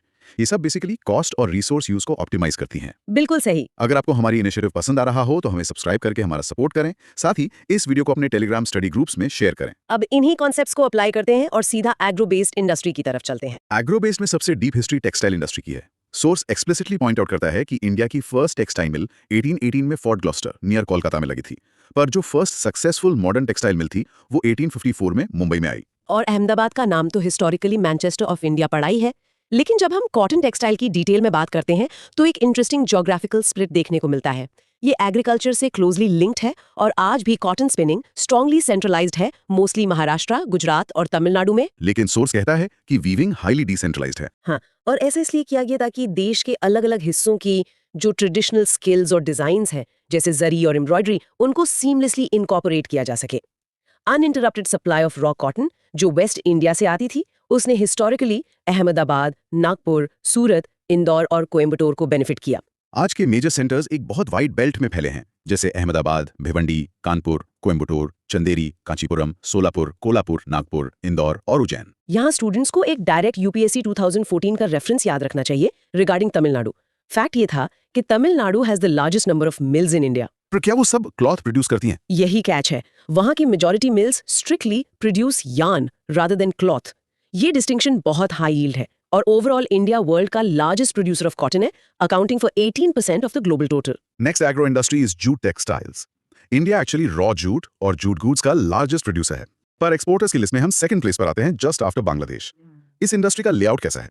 जूट मिल्स काफी कॉन्सेंट्रेटेड फॉर्मेट में मिलती हैं। ये मेनली वेस्ट बंगाल में हुगली रिवर के किनारे एक नैरो बेल्ट में क्लस्टर्ड हैं। सोर्स में एक स्पेसिफिक एक्ट मेंशन किया गया इसको सपोर्ट करने के लिए। हाँ, जूट पैकेजिंग मटेरियल एक्ट 1987। इस लॉ के अंडर ये मैंडेट है कि 100% ऑफ फूड ग्रेन्स और 20% of sugar strictly jute bags में पैक होना चाहिए। हिस्टोरिकल फैक्ट ये है कि फर्स्ट जूट इंडस्ट्री ब्रिटिश ने 1855 में सेटअप की थी नियर हुगली रिवर, कोलकाता। और आज वेस्ट बंगाल अकेला इंडिया की ओवर 90% जूट प्रोडक्शन हैंडल करता है। फिर आती है sugar industry. India is the largest producer of sugar cane और केन शुगर। ये क्लियरली एक सीजनल इंडस्ट्री है और जैसा भी हमने वेट लूजिंग क्रॉप्स डिस्कस किया था, शुगर केन वैसा ही एक क्रॉप है, इसीलिए फैक्ट्रीज प्रोड्यूसिंग रीजन्स के अंदर ही होती हैं। Currently Maharashtra is the leading sugar producer. अगर हम नॉर्थ में देखें तो यूपी में शुगर फैक्ट्रीज 2 डिस्टिंक्ट बेल्ट्स में है, एक गंगा यमुना दोआब और दूसरी तराई रीजन। साउथ में तमिलनाडु के सेंटर्स का एक क्लस्टर है, कवरिंग कोयम्बटूर, वेल्लोर, तिरुवनमलाई, विलुपुरम और तिरुचिरापल्ली। कर्नाटका में बेलागवी, बल्लारी, मांड्या, शिवमोगा, विजयपुरा और चित्रादुर्गा इंक्लूड होते हैं। अदर स्टेट्स में बिहार, पंजाब, हरियाणा, मध्य प्रदेश और गुजरात शामिल हैं। लेकिन सोर्स में एक क्रूशियल ट्रेंड नोट किया गया है कि रीसेंट ईयर्स में शुगर मिल्स डिस्टिंक्टली सदर्न और वेस्टर्न स्टेट्स में शिफ्ट हो रही हैं, स्पेशली महाराष्ट्र में। इस शिफ्ट का टेक्निकल रीजन क्या दिया गया है? क्रॉस कंटेंट होता है, मतलब बेटर यील्ड। अच्छा, अब हमारा नेक्स्ट मेजर ब्लॉक है मिनरल बेस्ड इंडस्ट्रीज, और उसमें iron and steel industry is the cornerstone. इस प्रोसेस के मेन रॉ मटेरियल्स या बल्क इनपुट्स क्या हैं? इसमें 4 मेजर रॉ मटेरियल्स का हेवी यूज होता है। पहला है आयरन ओर, दूसरा है कोल जिसे एज अ फ्यूल यूज करते हैं, तीसरा है लाइमस्टोन जिसे एज अ फ्लक्स यूज करते हैं, और चौथा वाटर जो कूलिंग एंड वर्कर सेफ्टी के लिए चाहिए। एक मिनट, ये लाइमस्टोन को फ्लक्स बोल रहे हैं, इसका एग्जैक्ट मतलब क्या है? बेसिकली फ्लक्स एक ऐसा मटेरियल होता है जो मेल्टिंग प्रोसेस के दौरान ओर में से इम्प्योरिटीज को क्लीन करने में मदद करता है। खैर, कोल पर वापस आएं तो यूपीएससी 2015 का एक रेफरेंस यहाँ बहुत इंपॉर्टेंट है। हमारी इंडस्ट्री को जितना कोकिंग कोल चाहिए उसका लगभग 85% रिक्वायरमेंट स्ट्रिक्टली इंपोर्ट्स के थ्रू पूरा किया जाता है। सोर्स का बॉक्स आइटम इसे क्लियरली एक्सप्लेन करता है, जो अगेन यूपीएससी 2015 में फीचर था। बॉक्स आइटम कहता है कि coking coal is imported as the coal deposits of India are not of coking grade. बिल्कुल, mostly large integrated steel plants naturally raw material के सोर्स के पास लगाए जाते हैं क्योंकि ये एक्सट्रीमली हैवी और वेट लूजिंग मटेरियल्स हैं। छोटा नागपुर रीजन इसका प्राइम एग्जांपल है, जहां आयरन ओर और कोल का मैसिव कॉन्सेंट्रेशन है, जैसे TISCO at Jamshedpur. Global numbers की बात करें तो चाइना अभी लार्जेस्ट स्टील प्रोड्यूसर और कंज्यूमर है। इंडिया में important steel producing centres mostly 4 states में डिस्ट्रीब्यूटेड है: वेस्ट बंगाल, झारखंड, ओडिशा और छत्तीसगढ़। हाँ, और प्लांट्स जैसे भिलाई, दुर्गापुर, बनपुर, जमशेदपुर, राउरकेला और बोकारो इन्हीं स्टेट्स में है। पर कुछ प्लांट्स डीपली लोकल रिसोर्सेज पर रिलाई करते हैं, जैसे कर्नाटका में भद्रावती और विजयनगर, आंध्र प्रदेश में विशाखापत्तनम और तमिलनाडु में सालम। और इस सेक्टर को और बूस्ट करने के लिए गवर्नमेंट ने 2020 में पूर्वोदय इनिशिएटिव लॉन्च किया था to set up steel plants in eastern India. अब एक और टेक्निकल हिस्सा देखते हैं, process of manufacture of steel का फ्लो चार्ट। ये एग्जैक्टली कैसे काम करता है? इसके 4 डिस्टिंक्ट स्टेप्स हैं जिनको सोर्स में आउटलाइन किया गया है। पहला स्टेप है ब्लास्ट फर्नेस। यहाँ रॉ मटेरियल को प्लांट तक ट्रांसपोर्ट करके आयरन ओर को इंटेंसली हीट करके मेल्ट किया जाता है। फिर लाइमस्टोन को as a fluxing material add करते हैं। इस रिएक्शन से जो कचरा या वेस्ट निकलता है, जिसे स्लैग कहते हैं, उसे रिमूव कर दिया जाता है और ओर को हिट करने के लिए स्ट्रिक्टली कोक को बर्न करते हैं। ओके, उसके बाद आता है pig iron stage. Right, blast furnace से निकला मॉल्टन मटेरियल डायरेक्टली मोल्ड्स में पोर किया जाता है, जिन्हें पिग्स कहते हैं। यही पिग आयन है। तीसरा स्टेप है स्टील मेकिंग। उस पिग आयन को दोबारा मेल्ट करके और उसकी इम्प्योरिटीज को ऑक्सीडाइज करके फर्दर प्यूरिफाई किया जाता है। फिर इसमें मैंगनीज, निकल और क्रोमियम ऐड करते हैं to give it the right strength. और आखिरी स्टेप होता है शेपिंग मेटल। यहाँ उस स्ट्रॉन्ग स्टील को रोलिंग, प्रेसिंग, कास्टिंग और फोजिंग के थ्रू फाइनल शेप्स में कन्वर्ट किया जाता है। सही कहा। अब आते हैं अदर की इंडस्ट्रीज पर। एल्यूमिनियम स्मेल्टिंग का सोर्स में काफी डिटेल्स जिक्र है। एल्यूमिनियम की डिमांड उसकी इनहेरेंट प्रॉपर्टीज की वजह से है। लाइट वेट होता है, रेजिस्टेंट टू कोरोजन है और हीट का गुड कंडक्टर है। हाँ, मैलिएबल भी है। पर इसकी सबसे बड़ी स्ट्रेंथ ये है कि जब इसे दूसरे मेटल्स के साथ मिक्स किया जाता है तो ये इनक्रेडिबली स्ट्रांग हो जाता है। इसीलिए ये एयरक्राफ्ट, यूटेंसिल्स और वायर्स में इतना यूज होता है। ये plants primarily Odisha, west Bengal, Kerala, Uttar Pradesh, Chhattisgarh, Maharashtra और तमिलनाडु में लोकेटेड हैं। उसके बाद फर्टिलाइजर इंडस्ट्री आती है। सोर्स स्पेसिफिकली मेंशन करता है कि लगभग 70% यूनिट्स जो नाइट्रोजनस फर्टिलाइजर्स प्रोड्यूस करती हैं वो नैफ्था को as a basic raw material use करती हैं। इसलिए ये ऑयल रिफाइनरीज के पास होती हैं। और वहीं दूसरी तरफ phosphatic fertiliser plants mineral phosphate पर डिपेंडेंट है। ये फॉस्फेट प्राइमरली इंपोर्टेड होता है, हालांकि थोड़े रिजर्व्स राजस्थान, मध्य प्रदेश और झारखंड में हैं। पर यहाँ सबसे बड़ा फैक्चुअल पॉइंट ये है कि पोटैश इज इंटायरली इंपोर्टेड। मतलब इंडिया में कमर्शियली यूजेबल पोटैश और पोटेशियम कंपाउंड्स के रिजर्व्स प्रैक्टिकली हैं ही नहीं। एग्जैक्टली। प्रोडक्शन वाइज देखें तो गुजरात, तमिलनाडु, उत्तर प्रदेश, पंजाब और केरला देश के टोटल फर्टिलाइजर प्रोडक्शन का लगभग आधा हिस्सा कंट्रीब्यूट करते हैं। एक हिस्टोरिकल डेवलपमेंट यहाँ हजीरा, विजयपुर, जगदीशपुर गैस पाइपलाइन का आना था। इस पाइपलाइन की वजह से ही विजयपुर, जगदीशपुर और बाबराला में मेजर प्लांट सेटअप हुए। फिर है पेट्रोकेमिकल इंडस्ट्रीज। ये नेचुरली क्रूड पेट्रोलियम से डिराइव होती हैं और मुंबई इसका प्राइमरी हब है। इसको 4 सब ग्रुप्स में कैटेगराइज किया गया है। ये 4 सब ग्रुप्स हैं। पहला पॉलीमर्स, दूसरा सिंथेटिक फाइबर्स, तीसरा इलास्टोमर्स और चौथा सर्फैक्टेंट इंटरमीडिएट। अगर हम पॉलीमर्स को देखें तो ये इथिलीन और प्रोपिलीन से बनाए जाते हैं। ये बेसिकली प्लास्टिक इंडस्ट्री का रॉ मटेरियल होता है। और सोर्स एक इंटरेस्टिंग फैक्ट देता है कि about 75% polymer units essentially small scale sector में ऑपरेट कर रही हैं। बिल्कुल। उसके आगे सोर्स में सीमेंट इंडस्ट्री और ऑटोमोबाइल इंडस्ट्री का शॉर्ट रेफरेंस है। सीमेंट इंडस्ट्री बल्कि और heavy raw materials like limestone, silica और जिप्सम पर कंप्लीटली डिपेंडेंट है। इसलिए ये इनहेरेंटली लाइमस्टोन रिच रीजन्स के पास लोकेट होती है। और ऑटोमोबाइल इंडस्ट्री के की ऑटोमोटिव मैन्युफैक्चरिंग हब्स जनरली हर दिशा में फैले हैं, जैसे दिल्ली, गुरुग्राम, मुंबई, पुणे, चेन्नई, कोलकाता, लखनऊ, इंदौर, हैदराबाद, जमशेदपुर और बेंगलुरु। अब देखिए, इन्हीं सभी इंडस्ट्रीज के स्पेसिफिक क्लस्टरिंग्स की वजह से ही हमारे देश में कुछ मेजर इंडस्ट्रियल रीजन्स डेवलप हुए हैं। अगर हम मुंबई पुणे रीजन को देखें तो वहाँ cotton textiles, petrochemicals, engineering goods, automobiles और आईटी इंडस्ट्रीज मेनली डोमिनेंट है। और इस रीजन की मेजर सिग्निफिकेंस उसकी proximity to the port of Mumbai है, जो एसेंशियली सारे इंपोर्ट्स और एक्सपोर्ट्स को डायरेक्टली और स्मूथली फैसिलिटेट करता है। सही कहा। दूसरा है हुगली रीजन, जहाँ जूट टेक्सटाइल्स, इंजीनियरिंग, केमिकल्स और फूड प्रोसेसिंग इंडस्ट्रीज हैं। इनको सबसे बड़ा natural advantage access to Hooghly river और वहाँ के फर्टाइल गैंगेटिक प्लेन से मिलता है। अगर साउथ की तरफ चलें तो बेंगलुरु तमिलनाडु रीजन है। यहाँ आईटी, इलेक्ट्रॉनिक्स, टेक्सटाइल्स और सिल्क प्रोडक्शन मेजर अट्रैक्शंस हैं। बेंगलुरु में जो आईटी इंडस्ट्री का हेवी प्रेजेंस है, उसकी वजह से इस रीजन को ब्रॉडली इंडियाज सिलिकॉन वैली का टैग दिया गया है। गुजरात रीजन भी स्ट्रेटेजिकली उतना ही इंपॉर्टेंट है। टेक्सटाइल्स, पेट्रोकेमिकल्स, फार्मास्यूटिकल्स और डायमंड्स के लिए ये जाना जाता है। इसकी सिग्निफिकेंस बेसिकली वहाँ के एक्टिव पोर्ट्स और अहमदाबाद एंड सूरत जैसे क्रिटिकल इंडस्ट्रियल हब्स हैं। फिर आता है Chota Nagpur region for steel, coal, iron और हेवी इंजीनियरिंग। इस रीजन की सिग्निफिकेंस तो काफी सेल्फ एक्सप्लेनेटरी है। वहाँ मिनरल रिसोर्सेज जैसे आयरन ओर, कोल और बॉक्साइट हाईली अबंडेंट है। एक और हब है विशाखापट्टनम गुंटूर रीजन। यहाँ शिप बिल्डिंग, पेट्रोकेमिकल्स और स्टील प्रोमिनेंटली दिखते हैं। इसकी सिग्निफिकेंस सिंपली एक पोर्ट सिटी होने और उसकी स्ट्रेटेजिक लोकेशन में छुपी है। नॉर्थ में देखें तो गुड़गांव, दिल्ली, मीरठ रीजन है फॉर आईटी, इलेक्ट्रॉनिक्स, ऑटोमोबाइल्स और कंज्यूमर गुड्स। यहाँ की इंडस्ट्रियल बेस नेचुरली एक इनक्रेडिबली लार्ज कंज्यूमर बेस और एक्सीलेंट कनेक्टिविटी पर रिलाई करती है। और finally down south we have the Kollam Thiruvananthapuram region. यहाँ की कोर इंडस्ट्रियल प्रोफाइल थोड़ी अलग है, focusing on cashew processing, coir manufacturing और सॉफ्टवेयर डेवलपमेंट। हाँ, ये रीजन प्रोसेस्ड कैशूज और कोयर प्रोडक्ट्स का एक मेजर एक्सपोर्टर है और थिरुवनंतपुरम में जो टेक्नो पार्क है उसने इसे एसेंशियली एक आईटी हब में कन्वर्ट कर दिया है। ये सभी इकोनॉमिक मैपिंग्स दिमाग में थरली बैठानी होंगी एस्पिरेंट्स को। अब हम डीप डाइव की आखिरी सेगमेंट पर हैं। सोर्स के एंड में एक बॉक्स आइटम दिया गया है जो बेसिकली सर्विस सेक्टर्स के इंटरनल लेयर्स को क्लासिफाई करता है इनटू टर्शरी, क्वाटरनरी और क्विनरी एक्टिविटीज। इन तीनों का क्लियर टेक्निकल डिफरेंशिएशन आना चाहिए। Tertiary activities strictly basic service industry को रेफर करती है।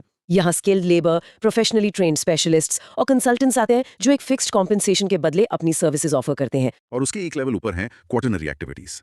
ये basically completely knowledge based endeavours हैं, जैसे एडवांस्ड आईटी, प्योर रिसर्च और ऐसी फील्ड्स जहां बहुत ही स्पेशलाइज्ड एक्सपर्टीज स्ट्रांगली रिक्वायर्ड होती है। और इस स्पेक्ट्रम के एब्सोल्यूट एपेक्स पर आती हैं क्वाटरनरी एक्टिविटीज। इन जॉब्स को फॉर्मली गोल्ड कॉलर जॉब्स भी कहते हैं।